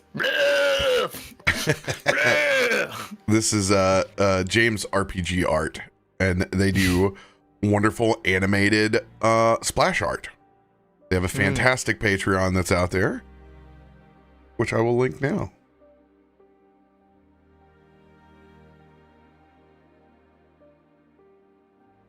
Drak's back. Now we're just waiting on Bife. Yes, no, hi, I'm back. Sorry. It's all good. We almost started without you. Oh, okay. Well, because RoBear can't see you. Yeah. He's looking at the main screen. I was like, wait, Drak's not back. And then Bife left. He jumped ship.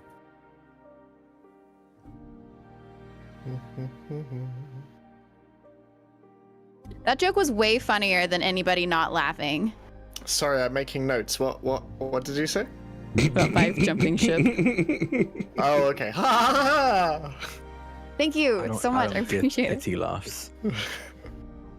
That's okay. I still take them. I'm all out of my man's laughter. Good. Honestly, could give you 25 years. It'll be 15 to 20 seconds before I get it back again. Oof. Scared of man's laughter. I'm still so surprised. I've never read it that way.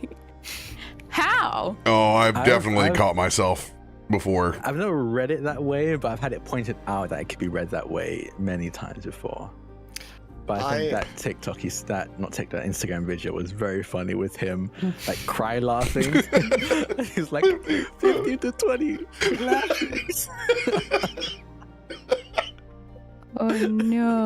It gave me the same energy as I think it's the second season of Dimension 20, and whenever I need a pick me up, I always watch this clip. But it's the Chungle Down Bim bit where it's just like, no, he's gonna shit in my mouth.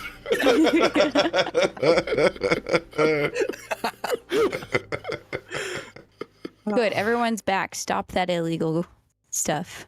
I'm back with all of these talented, beautiful people. Yeah, you are. Birds of a feather. Picking back up Block together. I'm not a bird, I'm an insect. on the airship. First, what's your heading? Loluphia, I believe that you are on the helm. You I can know, I was go. over by Myshkin. Kallisto was over by the helm with Well, Killthud probably you passed took out now. Kelthud off the helm, so someone's got to be on the helm. I be mean, on it's the a helm. big airship. There's got to be Yeah, I put on someone else. autopilot. No wonder we're I've leaning already back and on the forth so helm. much. Kymor! I'll be on the helm. You that is exactly where Angry Dad would be, is on the We get there when we get there. Anytime Myshkin stands up, suddenly you go and make him fall. one hand, can't know what's use the lava hand on the helm. He's got another hand. Yeah, he's just kind of exactly. like leaning back. You know what I mean? Yeah, exactly. I will pull this These airship damn over. kids. These damn kids. Yeah, so it is your choice. You have just a refresher of destinations inside your own head. You have the landing of the floating recycling center that's down in the Forgotten Lands. There's obviously information that is inside Myshkin's head that he is ready to share. You have free reign to go anywhere in Stormforge right now inside of this airship. So be my guest. The scene is y'all's. Was the... When I did walk away to Myshkin, Drak, by the way, she would have told Kallisto to watch the helm. Yeah. Was the recycling plant not placed down in an unbuilt Yes. part of Stormforge? Yeah, rather in than, a- If I can, I don't know. I took creative liberty because I got a nat 20. But I said it was in like an undeveloped or yet developed section of Stormforge where like they're kind of building on, but haven't really done so yet. Yeah, that's cool. Okay. There'd be scrap yards and places. Hell, would probably fit right in where you put it. Yeah. Unless anyone communicated to me otherwise, I would be landing the ship back where we Kilted got it. So it seemed like there's a warden's like landing point where we take ships in and out from. So I'd be heading in that direction. Got it. I mean, if Myshkin wants to go somewhere, you can tell Lolly and I can communicate that. But that's up to you, RP-wise. I think Myshkin is looking in the direction of Stormforge, and I would say, Lolly, that you see him looking in the direction of where Chrissy placed the recycling plant oh so gently, but I think Myshkin has pushed his luck enough for one day. Let me see if I actually noticed this. So, guy, at least be 20. Nope. I don't know what you're looking at. Birds aren't real. The sky is purple. No, it really is right now. Thanks, Chrissy. And you see, Kaivar, there's actually some people that believe this world is flat. What do you mean it is? No, Lolly, no! Just kidding. Brooke strokes out. Damn. I need to talk about maybe a divorce, huh?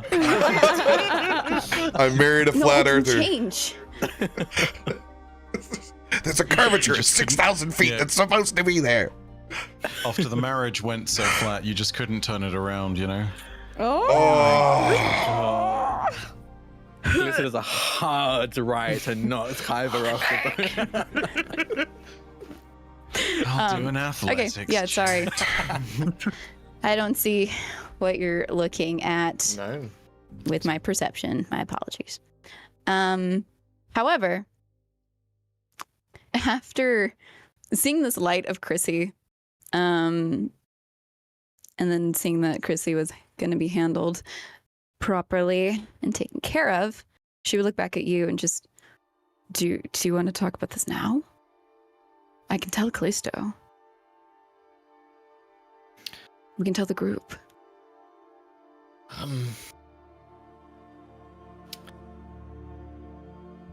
When I was in that creature,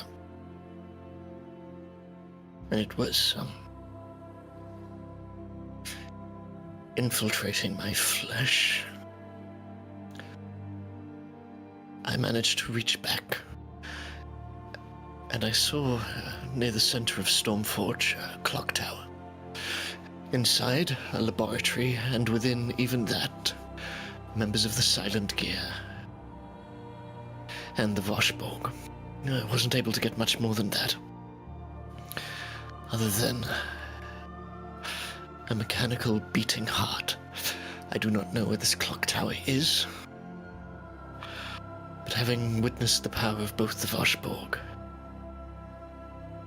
and now the extent of the Silent Gear's presence within Stormforge, we would be unwise to tackle this.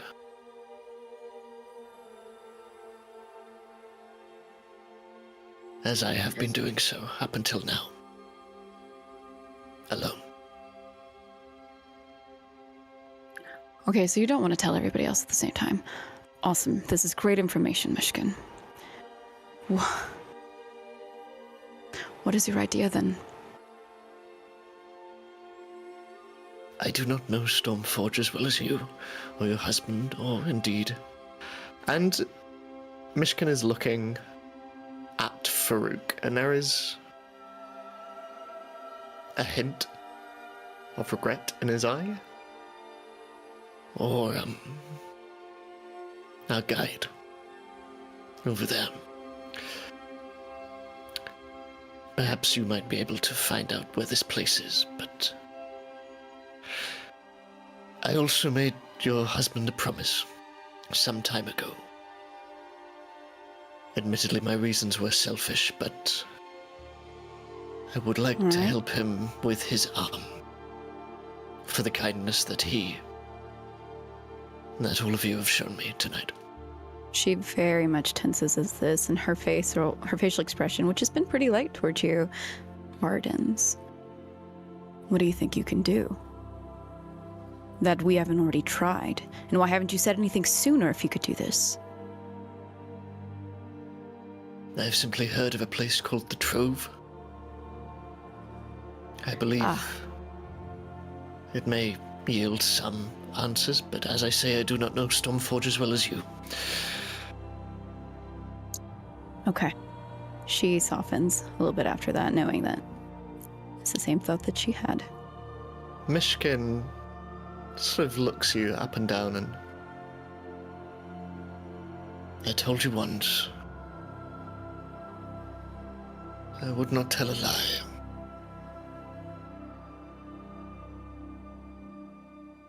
I still believe that. Well... Then... What? I just wanted to say... And no, I mean it when I say... I will always look out for the safety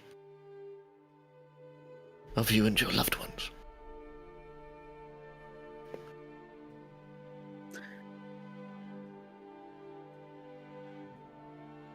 I thank you, but also why?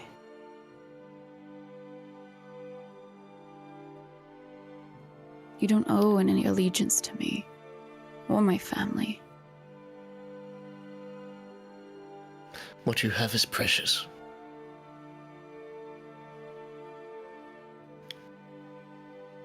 Permit me this one eccentricity, please. She looks down and just kind of looks back at Kallisto, watching him on the helm, and then back at you. Fine. Thank you. And I'll leave it at that. But the next time I'm asking a million questions, and you can't deny them, okay?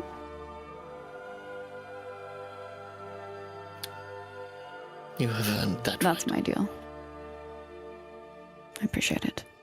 Myshkin, the right pendant around his neck glows green. Which one is that? It is the sun, the golden one. And a right hand extends in front of you, as though to shake.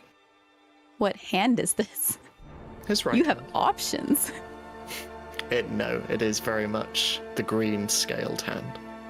Okay. She would 100% hesitate. You would have noticed over time, she's not very affectionate to people, not even in contact of a handshake. Neither And is so Myshkin. she kind of pulls her hands that she'd already probably been like holding herself, like her fingers just laced and at her stomach. And she like grips her hands because she's fighting her will to do this. And finally you see her lower her left hand and extend out her right to grab yours and to shake. Myshkin nods and immediately steps back to give you your space and heads back to the rear of the ship. Okay. And you see her pendant light up immediately, and you can probably assume that she is talking to Kallisto about what you just told her. which you hear, Kallisto, across the ship. You just hear it come in about, well, I know you didn't want to come over here, but I've got some great news. And by great news, I mean, I don't know if you want to hear this. However, Myshkin inside of the machine learned that the Voshborg and the Silent Gear are working together. As she turns around and you see her face and her eyes lock with yours, she just kind of lightly shrugs, facial expression unchanged, and just walks towards you, passing everybody on the ship. He doesn't reply at first, but you do see the moment he hears this, just a really tired sigh come from him. He almost deflates a little bit as he's sailing this ship. But then a reply does come, and it's, what are the Voshborg doing with something like the Silent Gear there? At best, a myth, at worst, underground, mob, criminal organization, while the Voshborg is official. Why would they work together? And as she approaches, you hear her voice out loud, close to you. That is an age-old question, my love, that we can work together to figure out. Or we can leave it at this. You know, the chaos in the sky is what we can call it. But he also mentioned the trove. Surprisingly. Yes. You don't seem surprised about that. She's gauging you if you're going to tell her that Myshkin already told this to you. And she knows the truth of. I can't remember, because Kallisto was the first one to actually suggest a trove to you. So I can't remember if I told you that.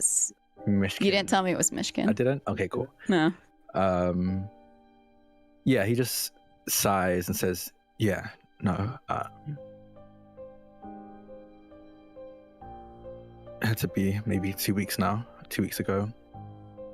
Oh. While I was coming back from the doctor. I'm fairly certain he was tailing me, but he caught up with me and we ended up talking for a bit. Oh, so he has a good habit of that. That's what he did to me too. Market? That's where he found me. Yes, I was going by the market. We gotta keep our eyes peeled out there then. Yes,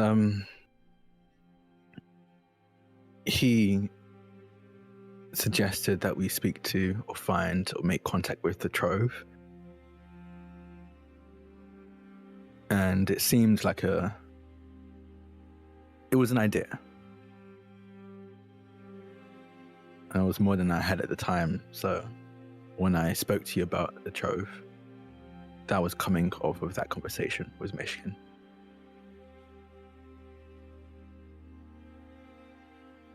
Okay. Well, I think we are currently leaning on some information that our crew should all know, especially if we want to stay around everybody. I think they're a good group. I think we're a good group with them. And as long as we're not doing, our jobs, we might as well do this.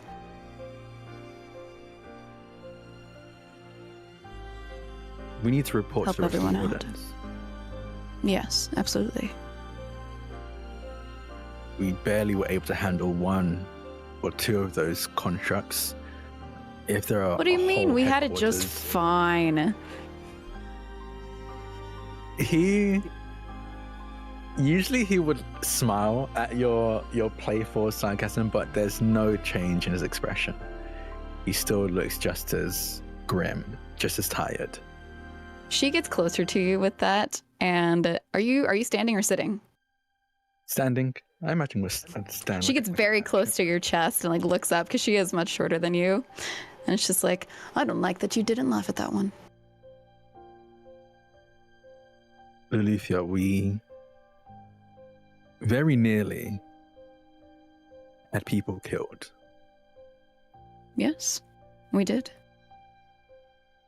And that was just dealing with a handful, less than a handful, of that silent kit constructs.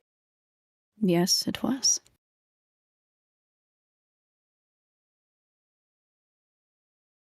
But we're all still alive. And you can try to smile at that. He doesn't smile.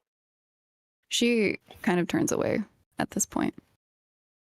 Just was looking out toward wherever we're going in the distant.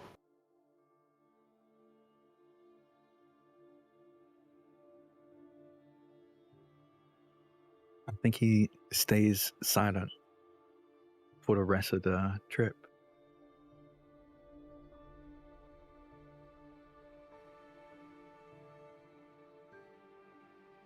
Myshkin, Faroük, are you in any pain? no. Loluphia saw to that. Good, good. Do you... Faroük, Yes?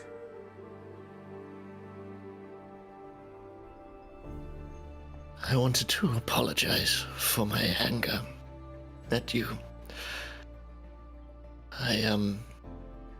It was unearned and it was misplaced.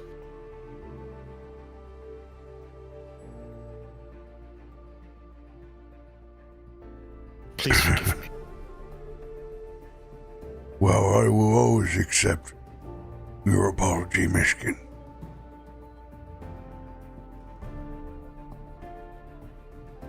To feel things is to be alive.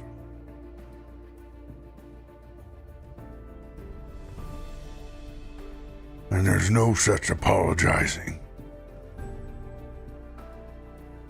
for the existence of our condition. In this respect, you are the most alive of all of us.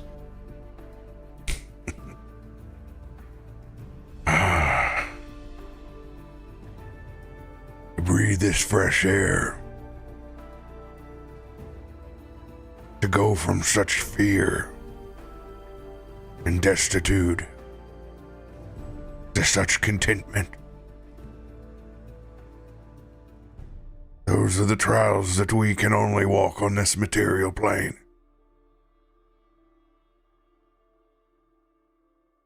Myshkin, I hate to say that I enjoy it.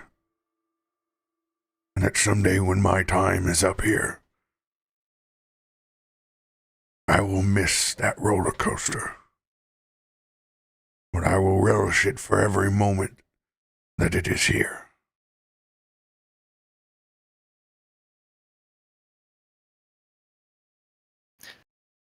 I envy you, in a way.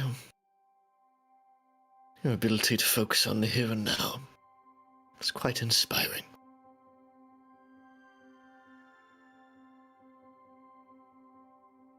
Beautiful. I know of no other way, Myshkin. It is not a choice. It's simply learning to live.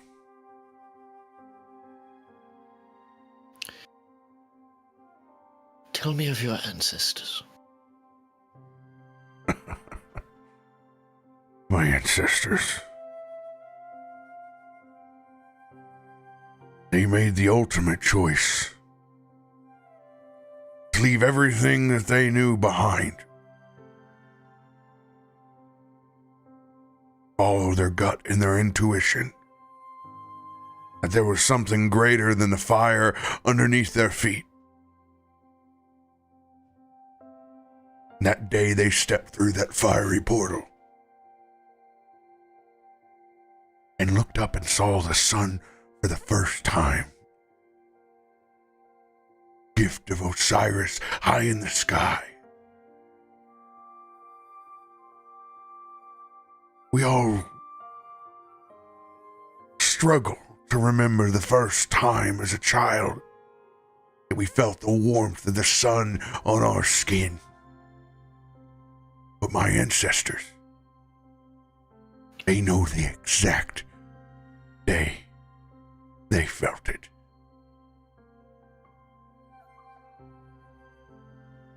For them, I can only imagine the revelation of what things were to come. So much hard work to ascend through the mountain, and then finally up into the clouds where we reside today. Truly unbelievable people.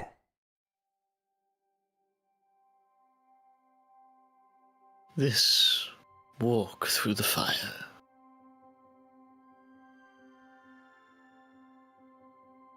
Is it the end of your journey too?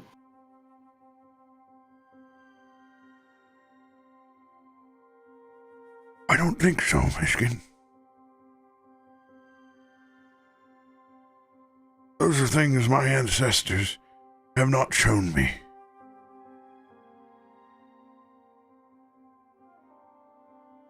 In fact, I have not seen the end at all.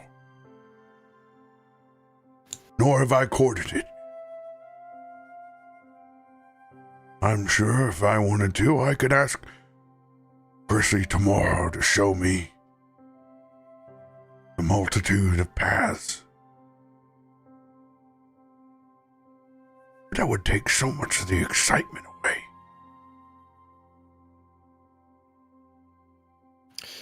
My job is to be here for others, Myshkin. I learned that long ago. It's why I don't have a family of my own. This city, my ancestors, the people that reside in it, my friends, they all my family. As a shaman of the order, it's my job to bring them those comforts. It's what makes me happy.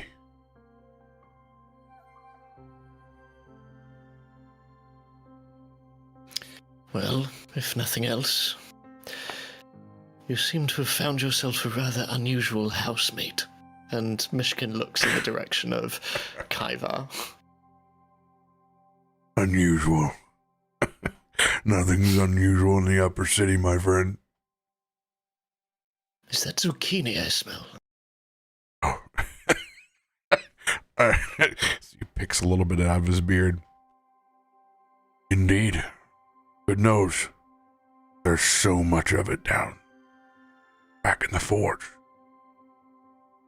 I don't think leftover zucchini smells that great. Faroük, it does. He pulls out a small parchment paper.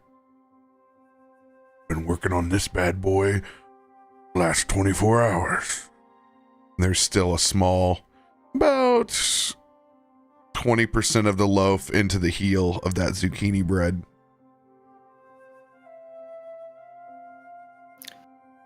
I am a bread and water man myself, but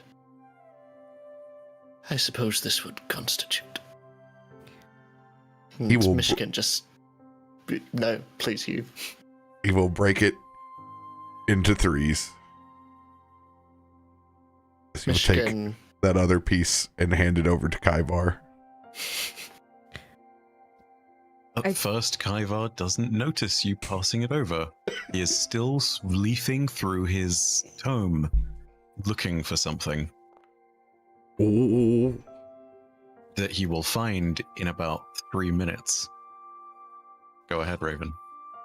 I think there's something just innate in Chrissy when smelling zucchini bread that he sits up, eyes closed, like not even fully like cognizant of his movement right now, and just puts his hand out.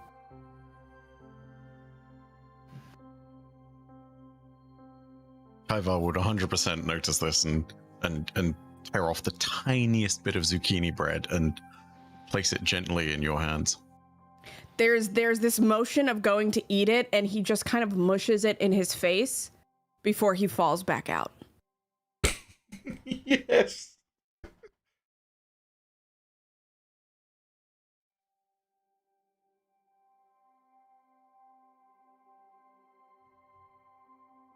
What do you think, Myshkin?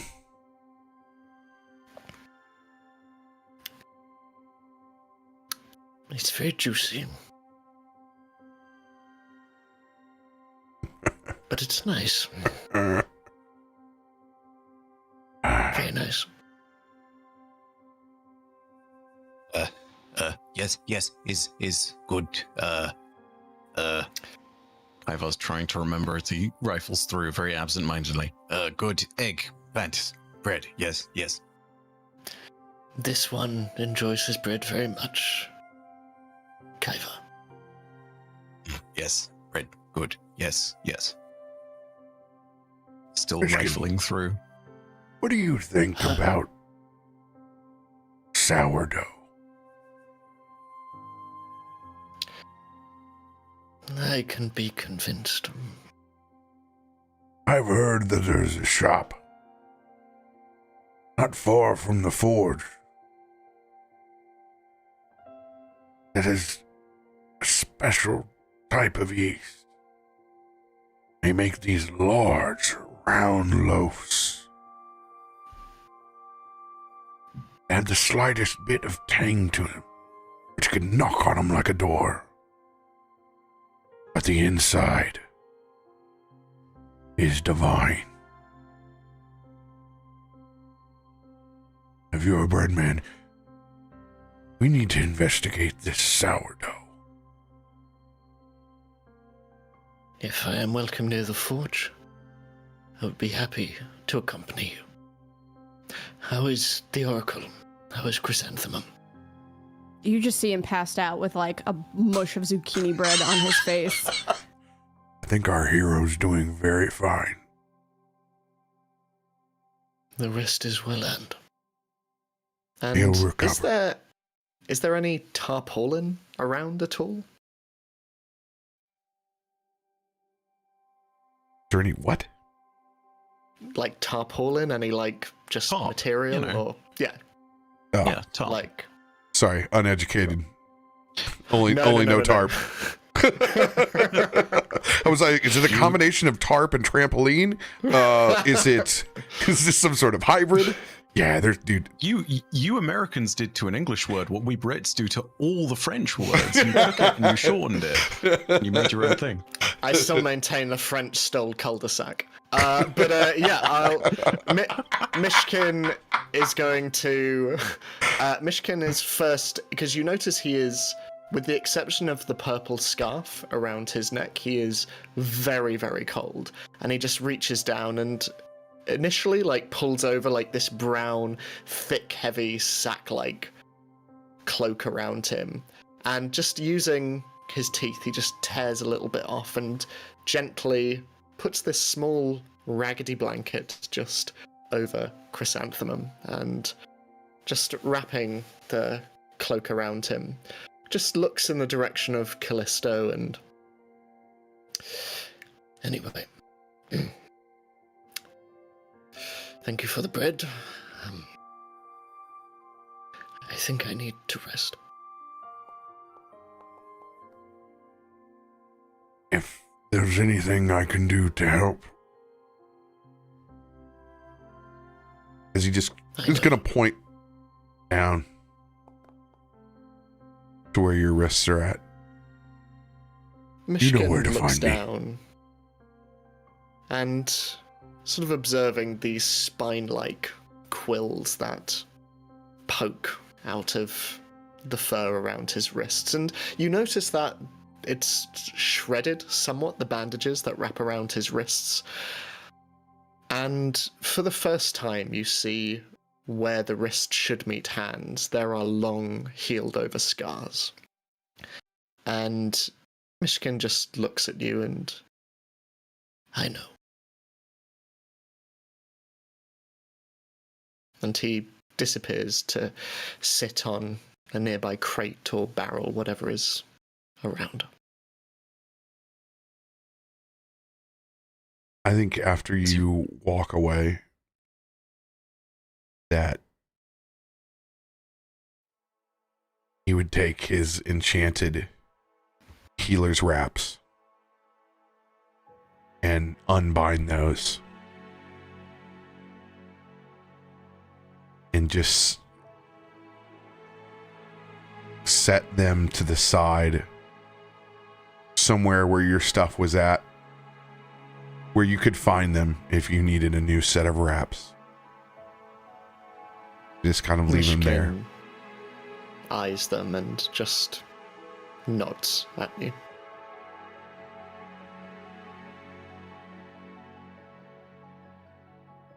As you start to take that seat, Kaivar turns to the page that he's been looking for. Studying through a variety of tales, some ones are bound to stick out, particularly those of daring exploits. And there's always been something strange about the symmetry of this group of 6 heroes, and something about the last encounter made it click for Kaivar. And as he turns this page, he walks over to Farouk and motions. Farouk, Yes. look. And you start to see the story unfold on the page. I'm gonna go ahead and say roll a, there would be history, but I suppose society check on this one. Society, occultism, or religion. Good at all these, baby. Yeah. Let's do that plus 16 religion. And a 5. How much do you know about Tales of Celestials, I guess? Celestials jam-packed. You would recognize the story on the page. A story that is referred to in allegory as the Last Dance. This is a page that displays the myth in grand scope and scale. And it speaks about the meeting of heaven and earth's forces alongside those of the fires of those that came from below. 3 forces on each side, some infernal, some celestial, each sending a champion, 6 in total. Each of them represented by a star drake. As these 6 solar dragons start to weave together, there's clear symmetry. Within this story, Kaivar can start to see parallels, but the most remarkable of all of them is that one of the celestial servants, a servant of the void, something from far beyond, is a striking resemblance to certain features that you might know from Nixie, one of the celestial servants. Yeah. Isn't that surprising looking like this through a new set of eyes? Seen this many of times and never made the correlation. Ivar will slowly start to point out a few other things. He will point towards yourself, towards Myshkin, and over towards the helm, where you can still see Kallisto standing. And it clicks. 3 connected by fire, by something born out of the plane of fire and the infernal realms. And the bit that's confusing most of all, until it clicks as well. Another 3, born out of either something divine or something that comes from the stars. Skyvar points over towards Chrysanthemum and Loluphia, and hesitantly points at himself. Some from above, others from below, all from beyond, together. the last dance. Yes, yes. That's quite the assumption, Kaivar.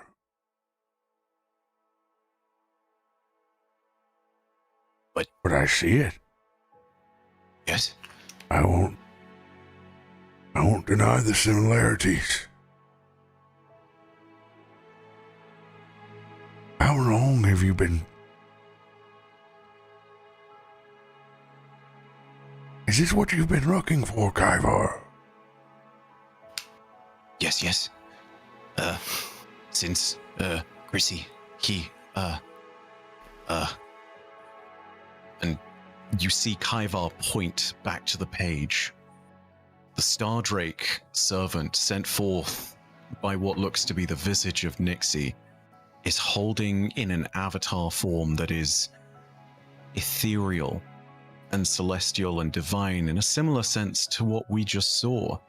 But most importantly of all, there's that same kind of crystalline shield, as in their left hand they hold something that looks like a structure.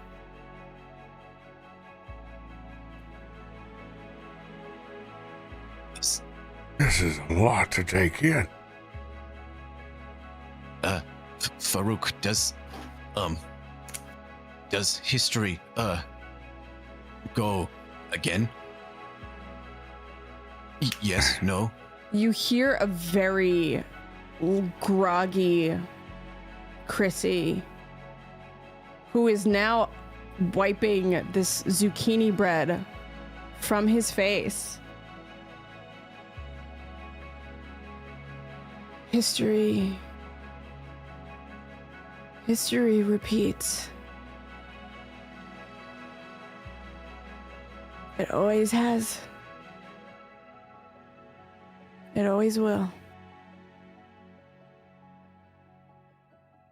We are destined to flow in cycles.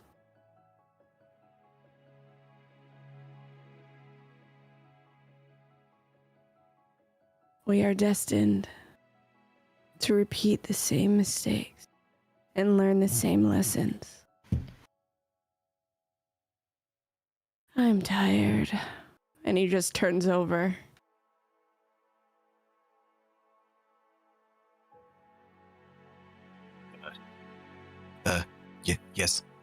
Yes. Chrissy. Then this page, this story, name wrong, yes? This not last dance, this dance is new? This dance is just that, Kaivar. A dance in which we learn the steps only to forget them again. It is the fragility in which we find ourselves in on this plane. It is beautiful and elegant and terrifying.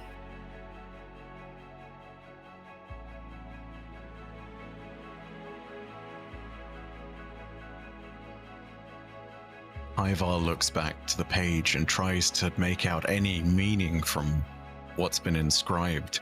A story from a culture and a place that he's never been to, but has clearly been at least transcribed by an ancestor, or transcribed by someone who was able to pass that knowledge on to one of them.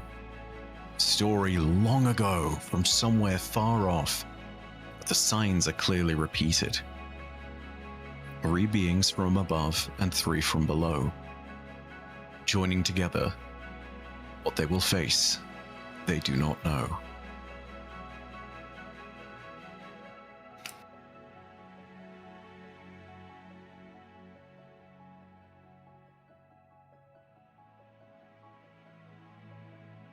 Farouk's just going to sit down with you and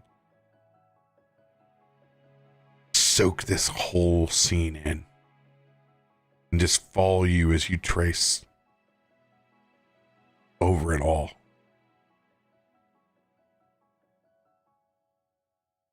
Chrissy rolls back over to kind of get a better look at this. And I dare say he instantly recognizes the figure in the picture, the Celestial. It is one of his own.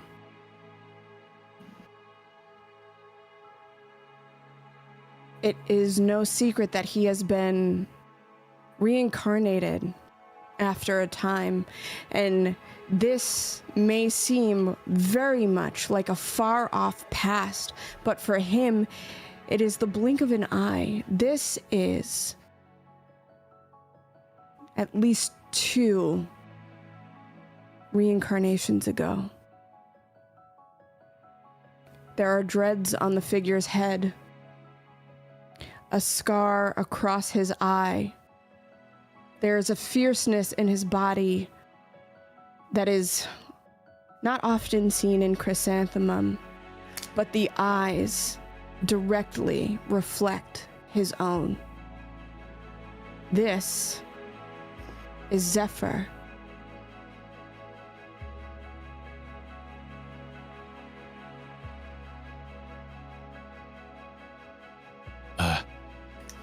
Chrissy, you know this one? Yes? No? He very weakly scoots towards the book, kind of collapsing underneath himself for a second, and he uses his forearm to press himself up, and he reaches.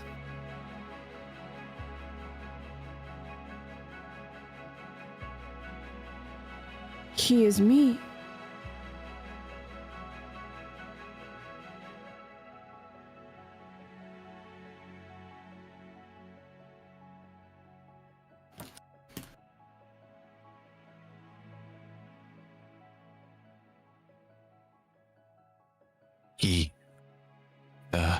He looks,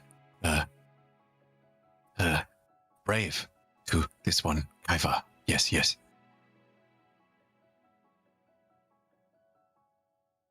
He was. Like you. And I am.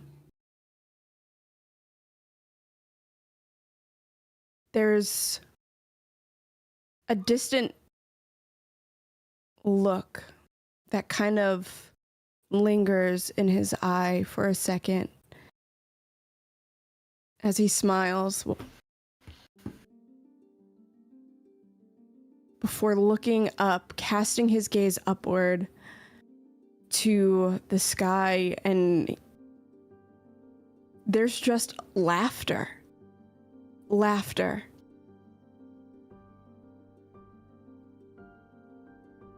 I think a lot is clicking for him right now. The conversation with Nixie, the admission of emotion that has kind of plagued him this time.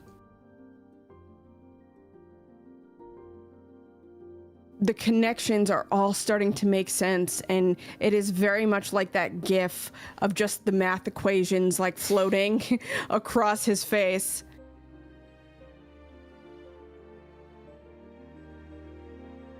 I have known all of you, and I didn't even know it.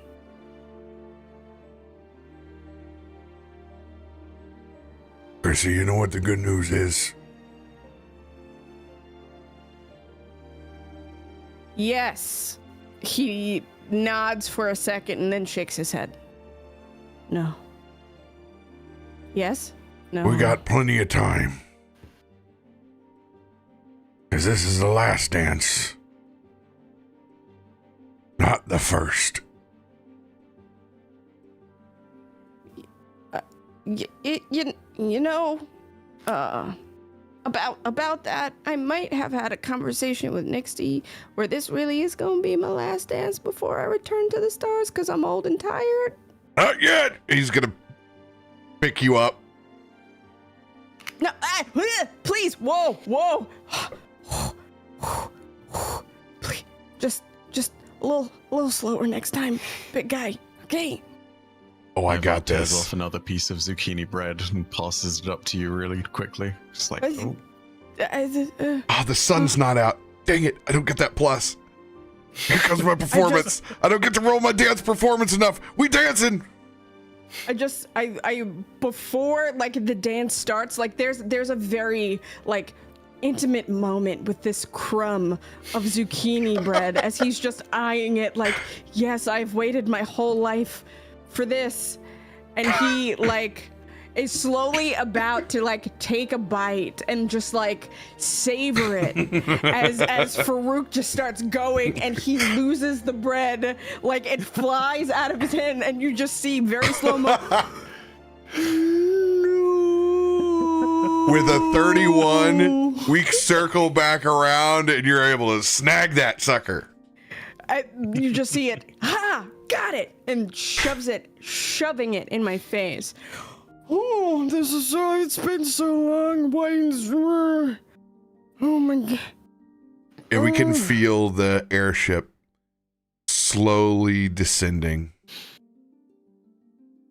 as we begin to pull into port. Far off in the horizon, you can just begin to see a few rays of next day's sunshine sprouting through. And with that warmth... You did an all-nighter. Oh, yeah. With that little bit of residual warmth that begins to head our way.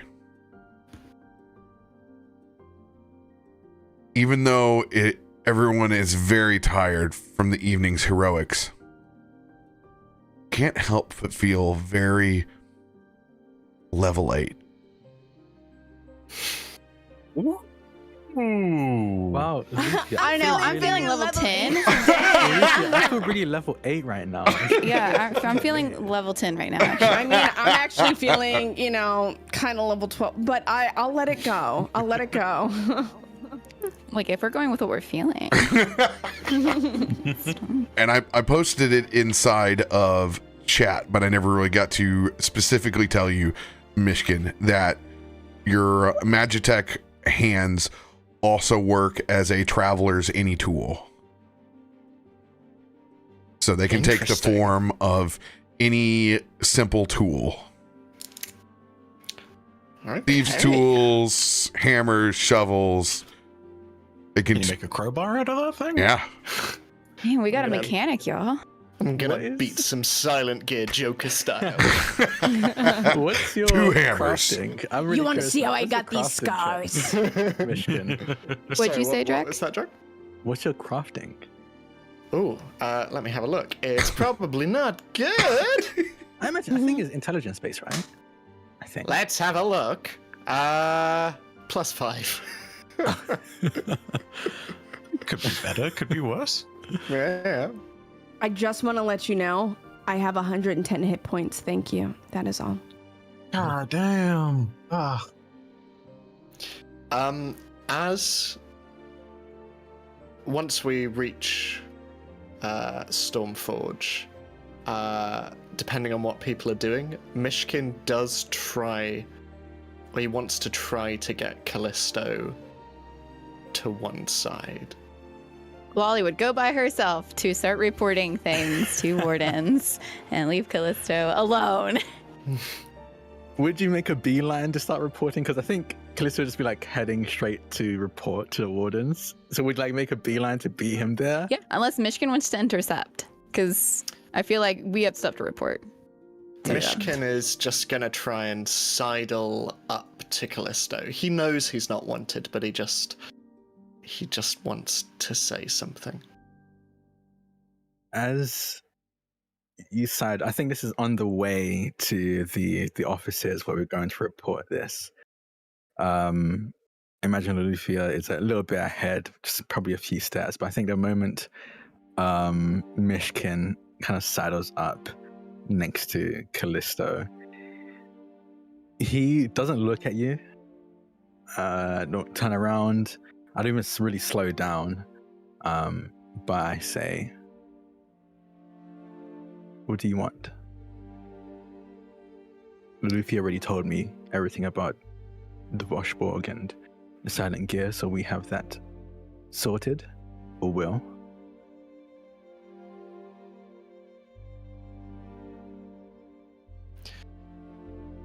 I know you don't trust me, Kallisto.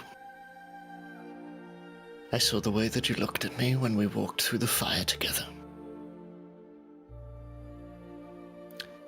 I know I can do little to change that. And I won't apologize for putting Loluphia in harm's way because she is immensely capable. Trust me, I'm aware.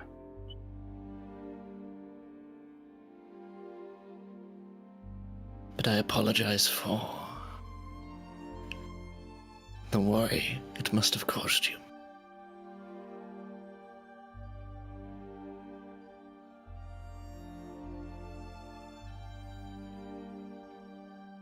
Is that all you wanted to say?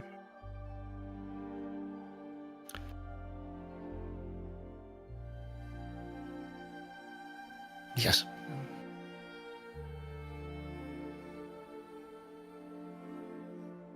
You need to stop nearly dying.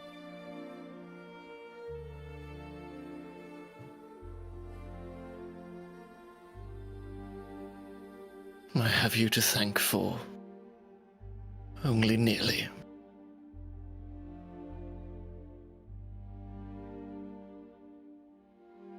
Is there anything else?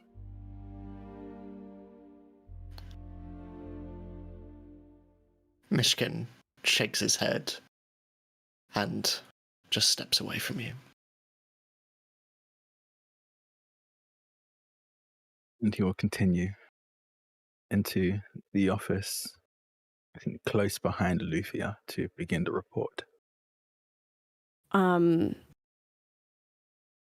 of watching it play out a little bit, Chrissy would wait a moment before Myshkin would feel like a gentle tug at his ankle.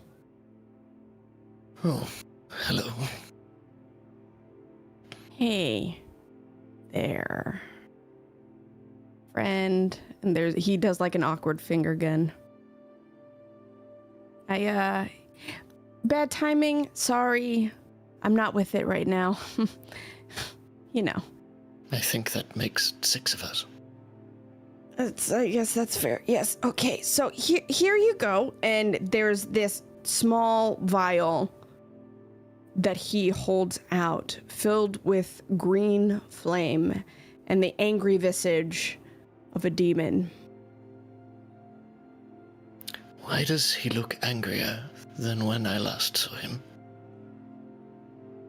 Apparently I talk a lot. No. And he didn't like pina coladas. Who doesn't like pina coladas? What kind of demon in this world or the next doesn't like pina coladas? The white suits you. Oh. This? It's white already? Damn. Thanks. I don't look older, right? I don't look like older. Like I look older, like, but not like older. And he like kind of like hunches himself over a little bit. Chrysanthemum? Yeah, I'm talking too much again, aren't I? Okay. You are particularly stunning. I think there's actually a blush. Like that just kind of brushes across the bridge of his nose, and it kind of lights up these very small freckles along his cheeks. And he just like, thank you. Here you go. I promised you a story in return for it. I don't know if I can handle a story right now. You just complimented me and I liked it. Okay, here. Myshkin just presses your palm closed around the vial, and I am too tired to tell it. I guess that's fair. And Okay, thanks. Okay, bye. And he is flustered. There is fluster here. So he kind of just like tucks it at his hip and goes, I'll talk to you when you're not tired. Okay. And he just kind of like scuttles off. Lily! Lily, I need you. Where are you? Lily! Lily's gonna bowl you over. Oh, come on! Corgi butt going a mile a minute. It's just, it's too much. It's too much. I'm tired. Okay, fine. Yes, hello. Yeah, okay. I love you. I love you. Okay, yep. Yeah, oh, okay. All right. Thank you. Stop it. What? Do I smell weird? Stop, don't. That's my armpit. All right, come on. Get out of there. Jesus. Ivar Do you hides want the rest bacon? of the zucchini bread. You want bacon? Okay. Yes. All right. Cool. We'll get you some bacon. Can you just pick me up, please? I don't want to walk anymore. And you just see like this little sprite just like fall over and is like playing dead. Goes and just stretches his back out. Goes for the long dog maneuver. All right. Yeah. Okay. I'm climbing. I got it. And Chrissy just kind of like leans over Lily and is like, okay, you can go now. And then like looks back over to Myshkin and instantly blushes and is just like, go that way. Myshkin smiles a little at this and, looking for Farouk and presumably Kaivar, just walks towards you with this brown shawl he has reappropriated as his current cloak. And If it is not too much of a presumption, if I may request a floor to sleep on tonight. Of course. Of course. And as Myshkin nods and thanks, you notice that wrapped around his wrists, hiding the presence of the metal spines along his forearm, are the bandages that you left for him. He smiles.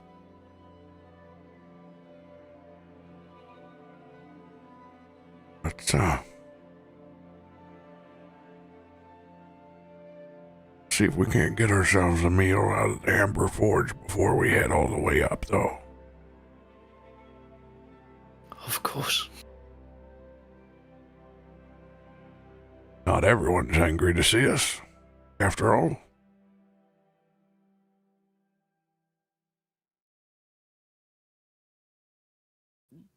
There's a very small like sound of I'm coming with you as like Lily is dragging Chrissy away. And as all these conversations are happening, I assume that since Lolly was a little bit ahead of Kallisto, she didn't even notice that he wasn't there because she's probably engulfed in a conversation with Kilthud. Very much back into her like militaristic kind of conversation of like, okay, we need to tell them about this one, and this is where you need to go and turn in this ship. Make sure you get it repaired. And then also ask off work. What? Exactly. And she like takes a clipboard from him that she had handed to him to go over the list. It's like, I will take care of this. Okay. I could use the day off. Thank you. Go take the day off. And she puts her hand on Gilthud's shoulder and just kind of lightly pushes him, landing like a gentle nudge of, go on, get out of here. He's gonna stumble out into the sunlight and that like almost doesn't know what to do. He kind of looks left and right and he's like, back to my house. And she doesn't look behind her, but assumes Kallisto is there. And I don't know if you're there yet. You can let me know if you are, but she's just looking at this clipboard while still walking and saying out loud, we're going to have to convince that he is not drunk, too. You look back at his desk. Slow down, so... What'd you say, Drak? Oh, I just said Kallisto didn't slow down while he was speaking to Myshkin, so I think he is so still you right could behind hear. you. Yeah. And then she stops and turns around and is like, "What's your story? Do we tell them the truth? Because I don't know if that'll go over well with at least the elders." I think when you say that, he kind of pauses and looks to you. Of course, we tell them the truth. Why wouldn't we tell them the truth? Well, it's different when it's you and I just involved. But this is a whole other organization that we've not had any dealings with. That's not what we do. And I don't know if we would get reported. Or telling people that this exists. I don't think we can get reported. I think this will be greatly appreciated. What do you mean? It's There's outside of a our whole jurisdiction. organization. Which is why we're handing it over to possibly people who can deal with this. Well, then I think that might be a lie. Because I don't know if I'm ready to hand it over. Why? There are people who deal with this kind of stuff. We don't. Yes and no. I mean, we deal with very dangerous things. It's normal. I don't know why that seems so extraordinary. However, from the very little that I have learned from Myshkin about this silent gear, we need to protect our son. Because he is magical. And they evidently do not like that.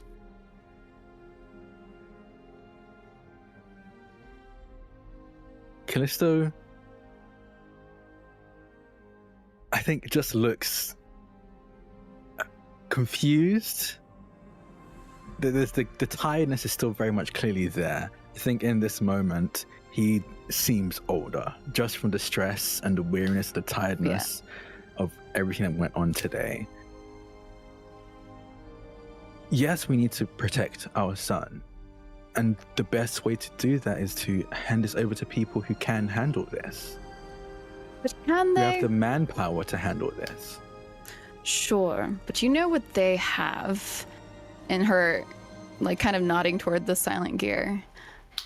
They have our information. They know who we are.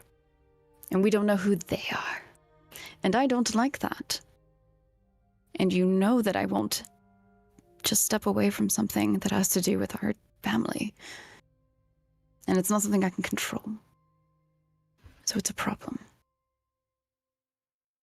Then we can speak to the wardens. We can tell them that we want to be on this still, but still hand this over to the people with the equipment, the manpower, the know-how to deal with this. I'm fine, and I'll be frank with you, I would love to continue on this. I agree with you that we can't just step away, but we can't hide things. They need to know what they're coming up against, or we'll just be putting their lives in danger. She just stands there and crossing her arms, clipboard kind of hanging by her side out of one of her hands, and just nods. You are correct. Then it is settled. We will not take no for an answer. We will stay on this, but we will tell them the truth. She kind of turns around a little too happily about this, but very much in agreement with you. But probably over-agreeing. Who knows? She might have other thoughts in her head. I don't think he reads too much into it. I think he's so exhausted. He's just like, okay, cool, we agree. Let's keep going then. And we do. We'll follow suit. After clicking the lock on the boat car, beep, just making sure nobody takes. Kallisto and Lolly go into the building. As you all both make an about face, leaving the warden's port, you see a collection of Stormforge Cavalier Guard.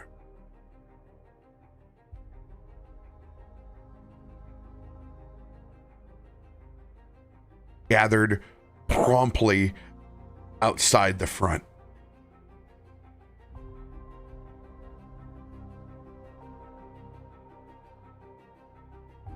One individual captain dismounts and sets their pole arm to the side and begins walking in that full set of clad plate mail armor towards the entrance of the Warden's Port. Do they look at us? They haven't seen you yet.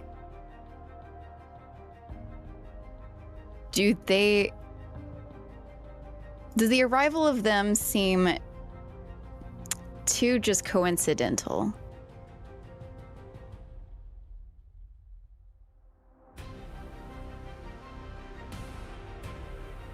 That's up to you.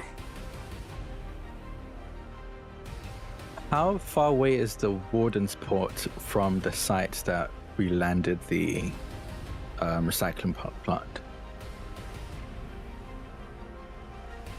Good ways away. Good ways away? Okay.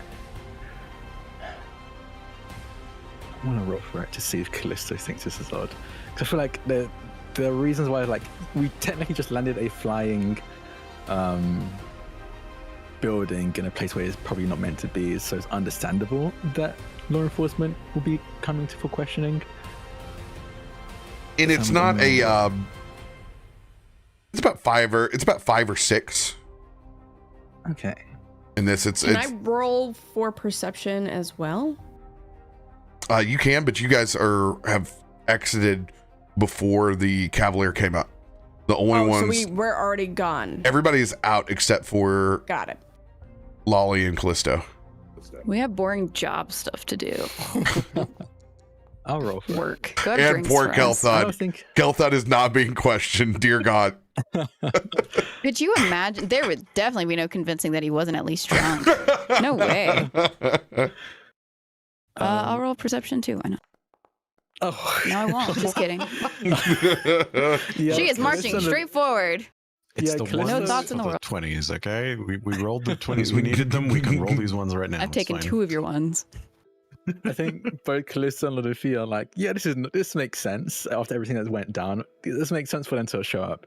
And I think Loluphia will definitely notice this, but very warily, you feel you can sense his demeanor change as he puts on that mask again. That pleasant, I guess I always describe it as customer service expression as they get ready to interact with this Cavalier. Feeling that, she would just really gently take her left hand and reach out to your right hand and just lace her fingers with yours as you walk alongside one another. She gives you a little squeeze of like, don't worry, we're almost done.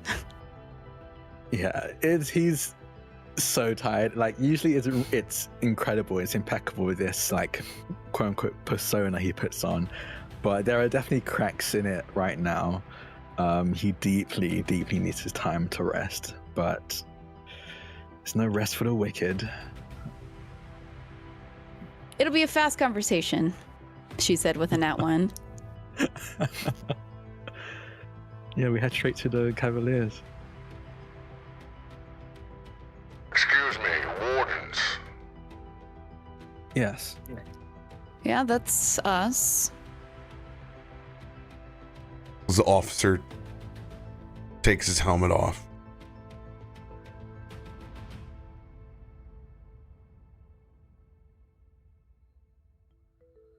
We have some strange reports this morning. Would love to hear them. Shall we go inside? If you have the time, I won't make it long. Good, because someone needs to get some rest. Understood. Lolly walks past the officer, still holding Kallisto's hand, probably a little step ahead of him now, more as a leader scenario. And she's like, all right, well, come on in. Let's get it over with.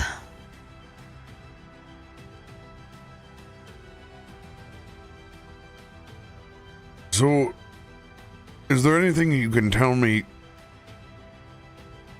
that gently fell out of the sky this morning?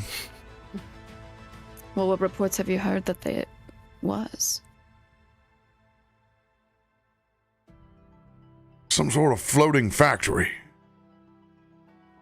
encompassed in purple light. No propellant.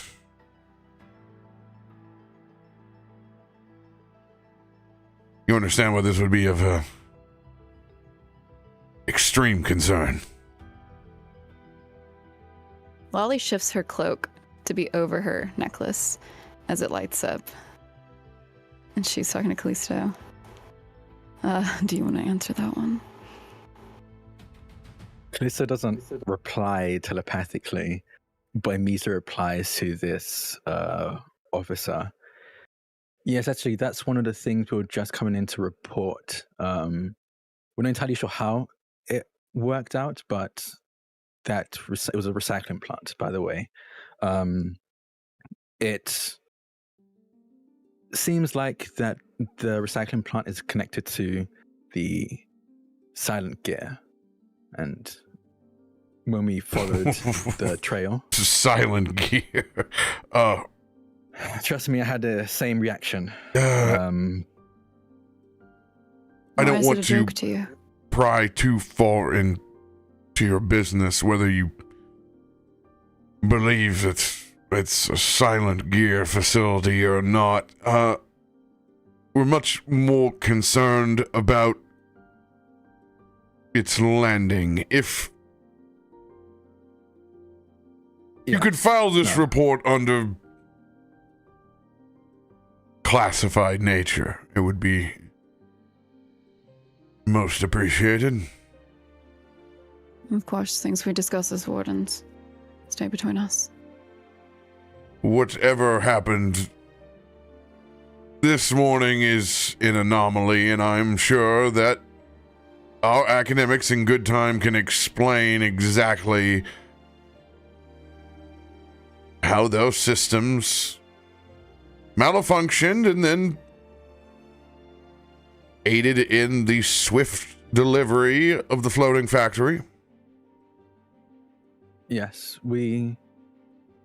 well, since you asked, we'll be reporting this, of course, but just for your information, we saw no way it could have done that.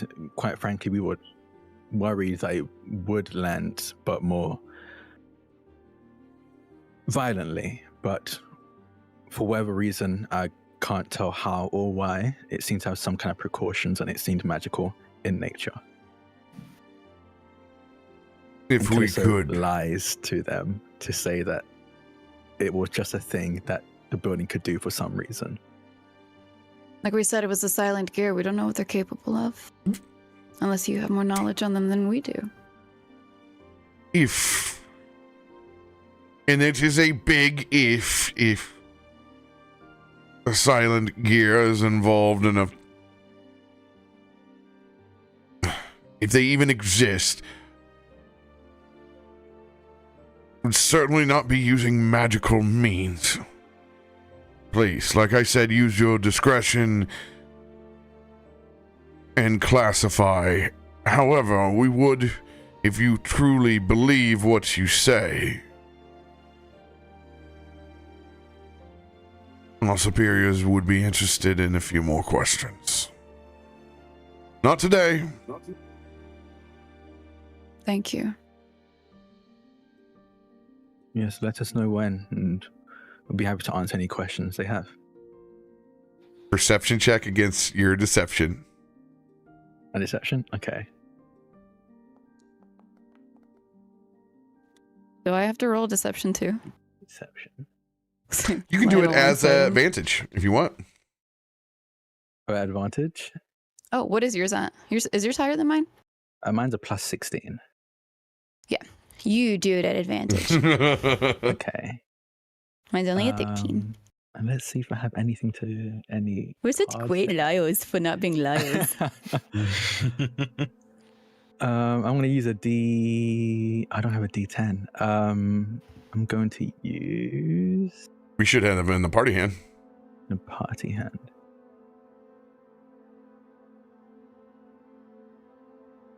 I don't think I have a D10, but I have a D8.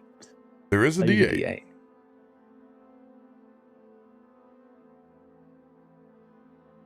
double checking this Streamlabs There we go. log as well. What we got today. Yeah. Is there? Oh, okay. There's a +2. Yes, we have one in the. Oh, you could do a +3. D10. Mhm. Okay, yeah, let's do that. Just pick that. Keep the higher. Yeah.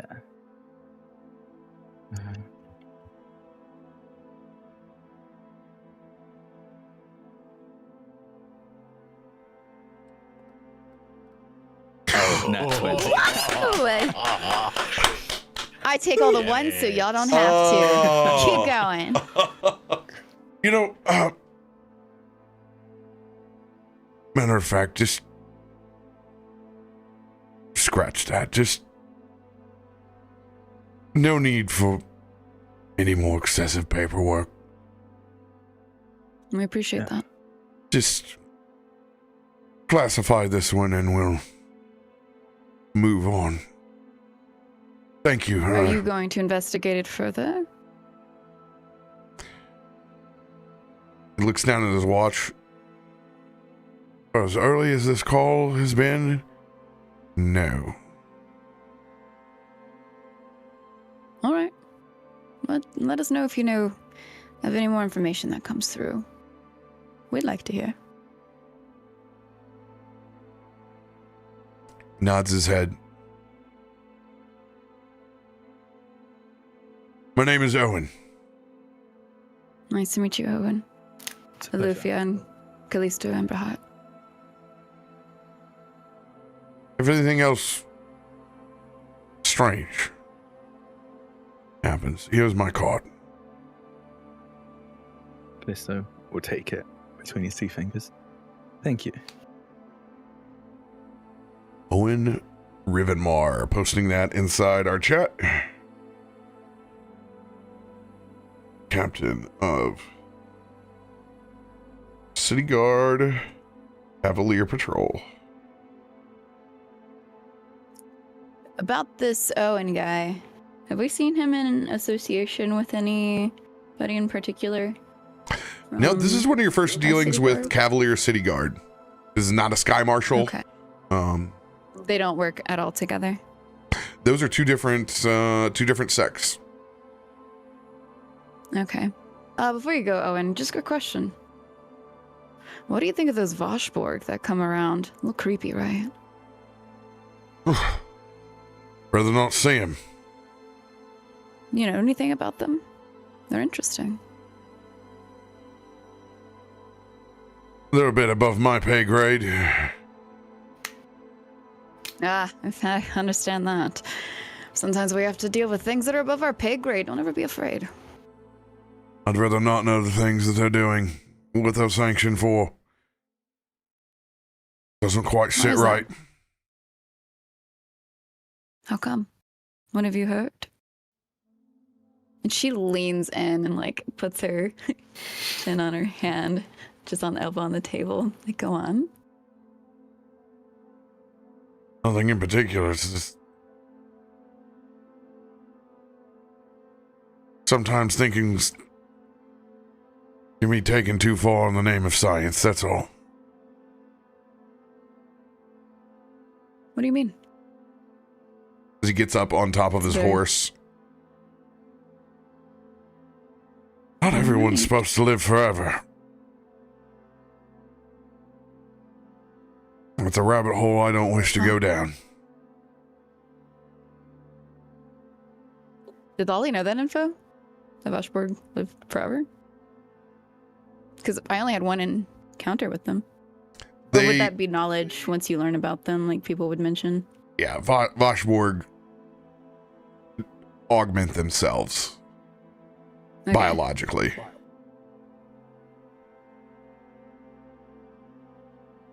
Yeah, I agree. That'd kind of suck. I'll take my allotted time here, and after all, most of it's work anyway, so I would rather not. I Thank you. understand. Callie, do you have any questions for Owen, right? Before they leave? No, just thank you for the good work you do.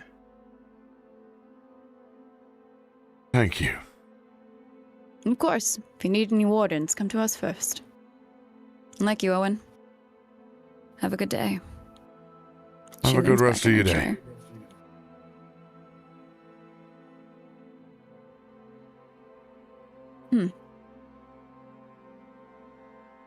Well, what do you think about that conversation? She says, turning to Kallisto. I'm not entirely sure what to make of it. I'll be quite honest. But one thing is clear. Our friend made a bit of a spectacle. So we're going to have to figure out some way to explain that A away. bit have you met him? He's already a spectacle. You can see him in the market screaming his head off about stuff all the time. But at least it was pretty. Yes, but it's having people poke in a wrong direction and for the wrong reasons. So we might have to think of a way to explain that part of the story away. Did you still want to tell the wardens, or? Still think we should tell the wardens. All she's thinking of is dealing with what's his nuts again. The old guy just always drinking. I can't remember his name. I gotta look at my notes. But him. We couldn't have found you if it wasn't for Kilthud with the ship and the help of Chrissy. If this is Wait, bigger what do you than mean? just that, we didn't know where you were. I picked up bits. Yeah, and so how pieces did you your- find me? I know I couldn't quite give you directions. I was blinded on my way there. Great times. Yes. No. With a very apt description you gave, a flying box. I had 2 seconds before I was charged, so... Yes. No. It was enough. We were able to narrow it down to 2 locations, but they're on either side of Stormforge.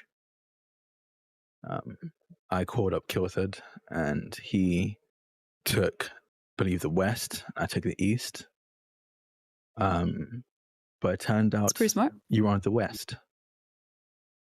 And I can only explain as divine intervention, most likely thanks to Chrissy, we ended up on the ship that Kilthud was taking to the west. How does that happen? She's just thinking of all these scenarios that don't make sense in her head. I don't know, but with I'll have just to that ask him about it alone, later. we weren't able to efficiently deal with that small situation. If this is bigger, has the Voshborg involved, we're going to need more people. Yes. We also are going to need more information, which means we're going to have to talk more to somebody that you do not enjoy being around right now. Because What else they is have there a lot for of him information. to say? We know is the Voshborg. I don't know. I know that Myshkin's not going to lie. However, I also know he's not just going to say.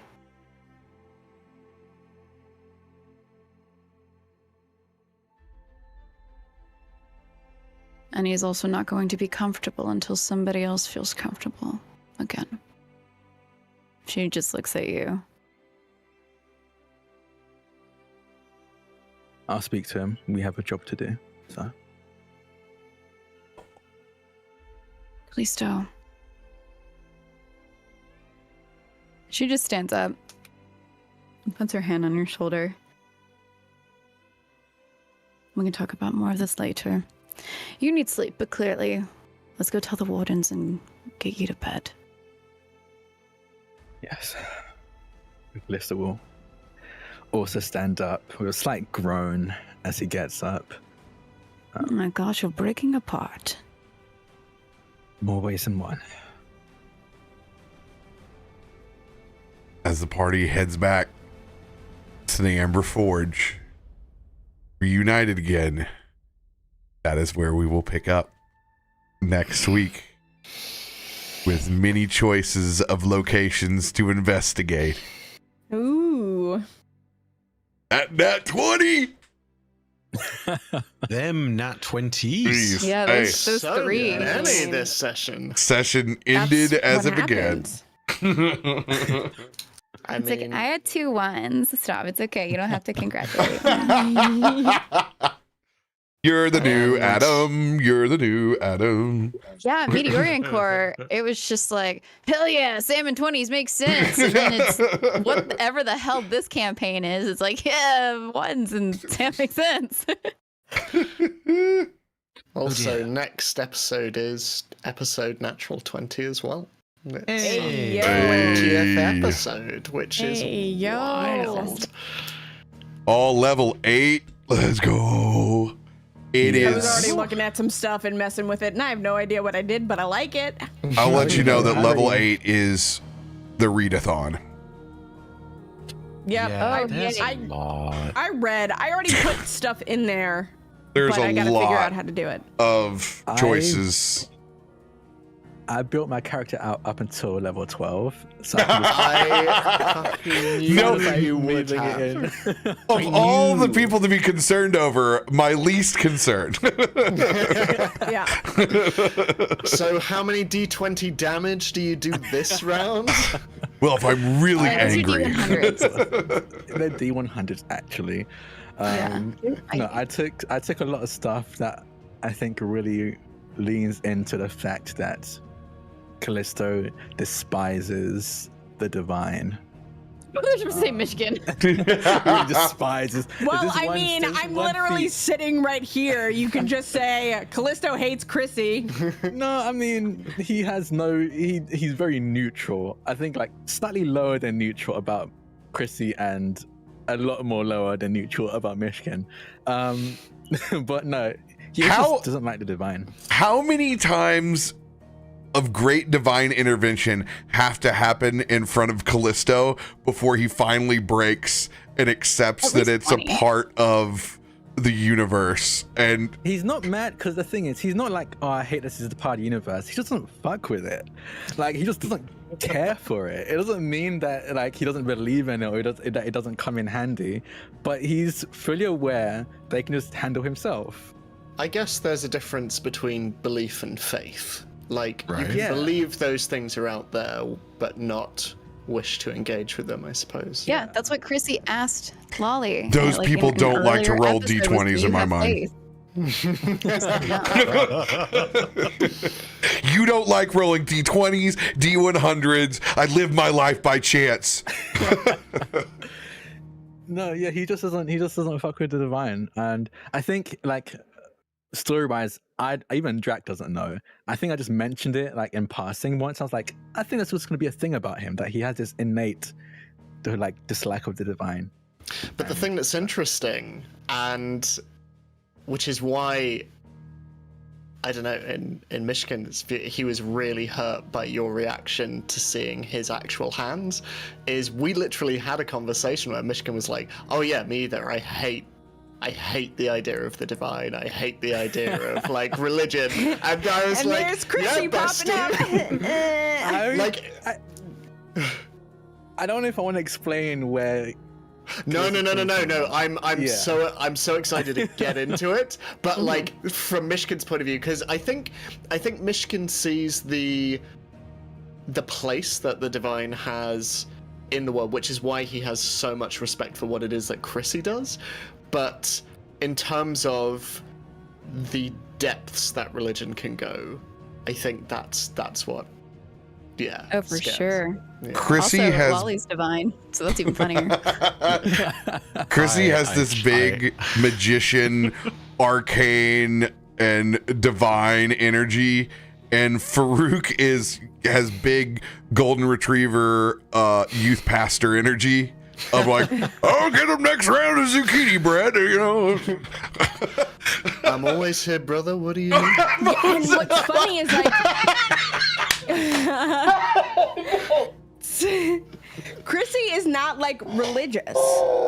Like he is like very much, you know what it is? Like Farouk is like the old like youth pastor, and Chrissy is like the new school youth pastor, like showing up with like, pride flags and stuff. And it's just like, yeah, okay, like believe what you believe, honey. Like, yes, you're doing great. Honey, like your hair's a little bit too much to the left. Come on, like let's just fix that. Because he's not very religious. So it's really funny that there's a lot of like these, not necessarily preconceived notions, but there's enough of that stereotype where it's still like Chrissy still gets met with it, even though he hasn't really done anything to perpetuate those stereotypes. So it's really interesting. No, because yours is just more about divination in general. It's not like I have to do like everything that Nixie says I will do. Like there's a freedom there, but like he knows that his purpose was literally to be the mouthpiece of the heavens. Like you can take that and run with it, and he will guide you. But if you don't want it, then cool. Like I tried. I respect. If you need me, I'm here. Like appreciate you. Yeah, I will say he doesn't care, like he's not religious either, but he doesn't have like a disdain for religion. He just doesn't like, I think he just doesn't like gods. So like I believe he just doesn't like gods. And that's like fair. Like they can do their own business, but he wants no part of them. He's not gonna like riot on the streets, have temples shut down and stuff, but he's not gonna go to a temple if he has a choice. Mm-hmm. That's kind of his vibe, and he doesn't know why. Like he just has like whenever he goes near it, like I think I described it to Sam, like while Lolly and Kallisto have been married, Lolly would definitely have noticed like he will purposely take a different route not to walk by a temple. Like it could be a bit longer, but he'll be like, let's go this way instead. Or if he does have to go past that route, he'll be on the other side of the road. Like he just doesn't care for it. He wants no part of it, but he won't judge people if they do. And it's the entire society of Stormforge reinforces that to where it's a chuckling matter. It's a very you believe in little gods and I'm sure there was a great magic that lowered that entire floating recycle plant all the way down to the perfect place. I'm sure it wasn't engineered to do so. Yep. I'm excited. Also, Bife, just a moment like that. Anytime you have an opportunity to like describe something, like I'm half tempted for like the rest of us to call in sick one day just so we can have a one-on-one session between you and RoBear, just because I want to hear the two of you have a narrate off. I love that. Just keep describing the picture of The Last Dance. It's honestly, it was stunning. So stunning. Let's just say that I have been, ever since you revealed the reality of Myshkin's nature, the symmetry of everything kind of clicked into place. And I've been sitting on that for a few episodes now and thinking to myself, is there a way that this symmetry can manifest? And I always wondered, and I was like, this is a good time to do it. Because now it feels as though, I mean, like, Lolly kind of made the decision to a certain extent. It's referred to now as the group, right?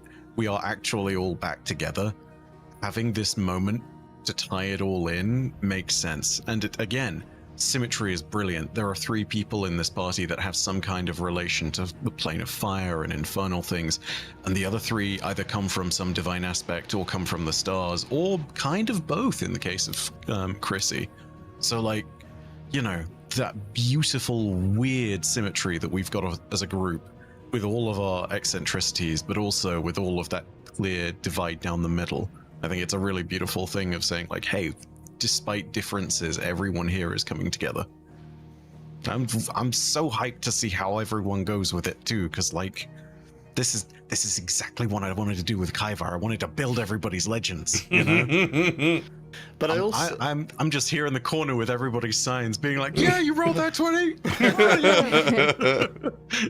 But it's also so interesting to see these kind of strange inversions happening, or not inversions, but like, I don't know, like looking at like Kallisto, how welcoming and open he was in the first session, and now like there is this kind of distrust that's sort of like manifesting in these interesting ways, and Loluphia slowly opening up and Myshkin opening up, and like the way that sort of Kaivar is slowly getting to understand the way to express himself, and with Chrissy just like, I mean, basically being God. Chrissy is just Chrissy. Chrissy is just like, look at me, fabulous. Look at the hair now. It's because I'm exhausted. I done spent all this energy like trying to save y'all asses. Like, we're good, right? We cool now? Like, we're good now? You went from No? reading street Okay. fortunes to manipulating the time weave. The glow up is strong.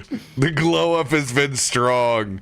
And when Myshkin like complimented him, like he hasn't been complimented like that by another man in millennia. And he's just like, oh, I'm on the market, bestie. Look at me. Hair flip. You all will have to see how all of this, as they come together for a meal before slumber, and where they head to next. Clock Tower? Recycle Center? Somewhere else? Round 6 of party split. Do we all get kicked out of the house? Go, baby. We'll see. I'll see you all next Wednesday.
What's going on, everybody? CaptainRoBear and crew here. Totally not with the giggles before we start the show.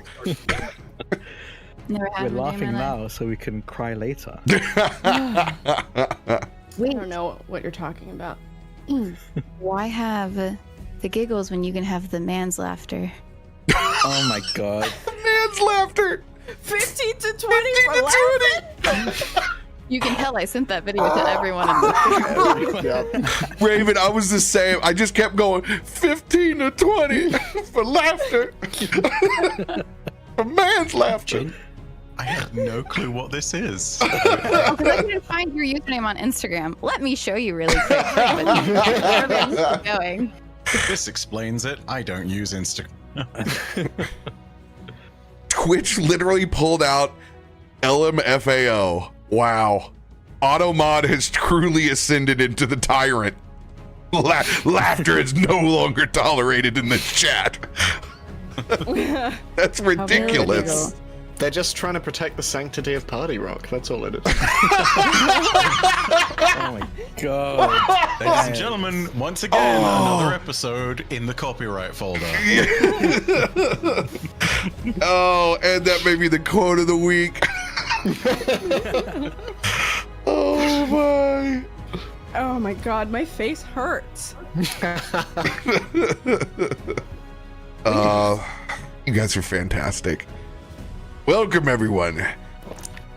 Anybody got big announcements they want to let the community know about before we get into the Cat in the Cradle? And the silver spoon. Yes, I will take this one first because you may notice a weird name in chat. That is Raven is Tails, and yes, that is me. I've rebranded my channel to host more TTRPG content and collaborative storytelling content. And that, my friends, is huge because Wreck-It Raven was an era, okay? Like, it was an era. But girl, she tired. She going to bed, okay? She retired now. And we are now doing what we want to do in a way that we want to do it, and it's still me, and it's still beautiful, and we love it. And with that, make sure that you are checking out Twitter, because I do have a campaign that is starting next Tuesday on the channel that is yet to be announced, but I'm telling you, you're not going to want to miss it, especially if you like Victorian horror. That's all I'm going to say. Mic drop. Boom. Ooh. Drak has already corrected my copy pasta fail. It is All changing good. now. For me, I guess the main thing is I'm going to Big Bad Con. I'm going to be flying out tomorrow morning. So if you want to see me in person, you can see me there. Give me a heads up before you hug me. I'm a hugger, but I do like a heads up first. What else?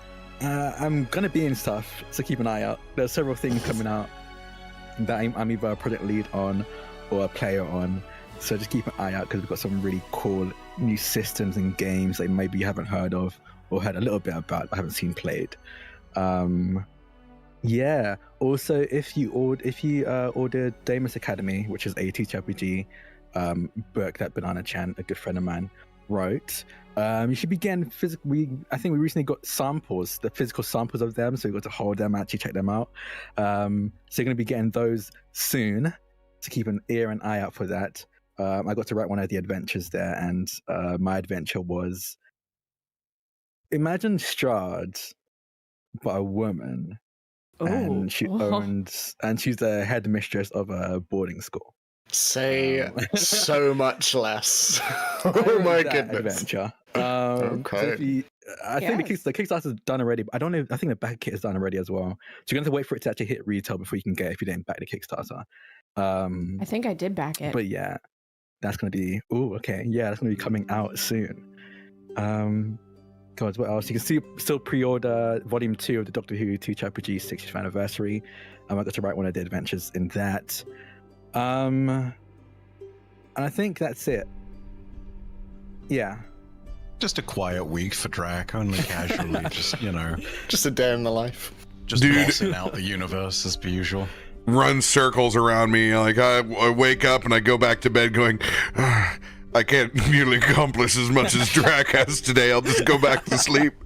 Dude,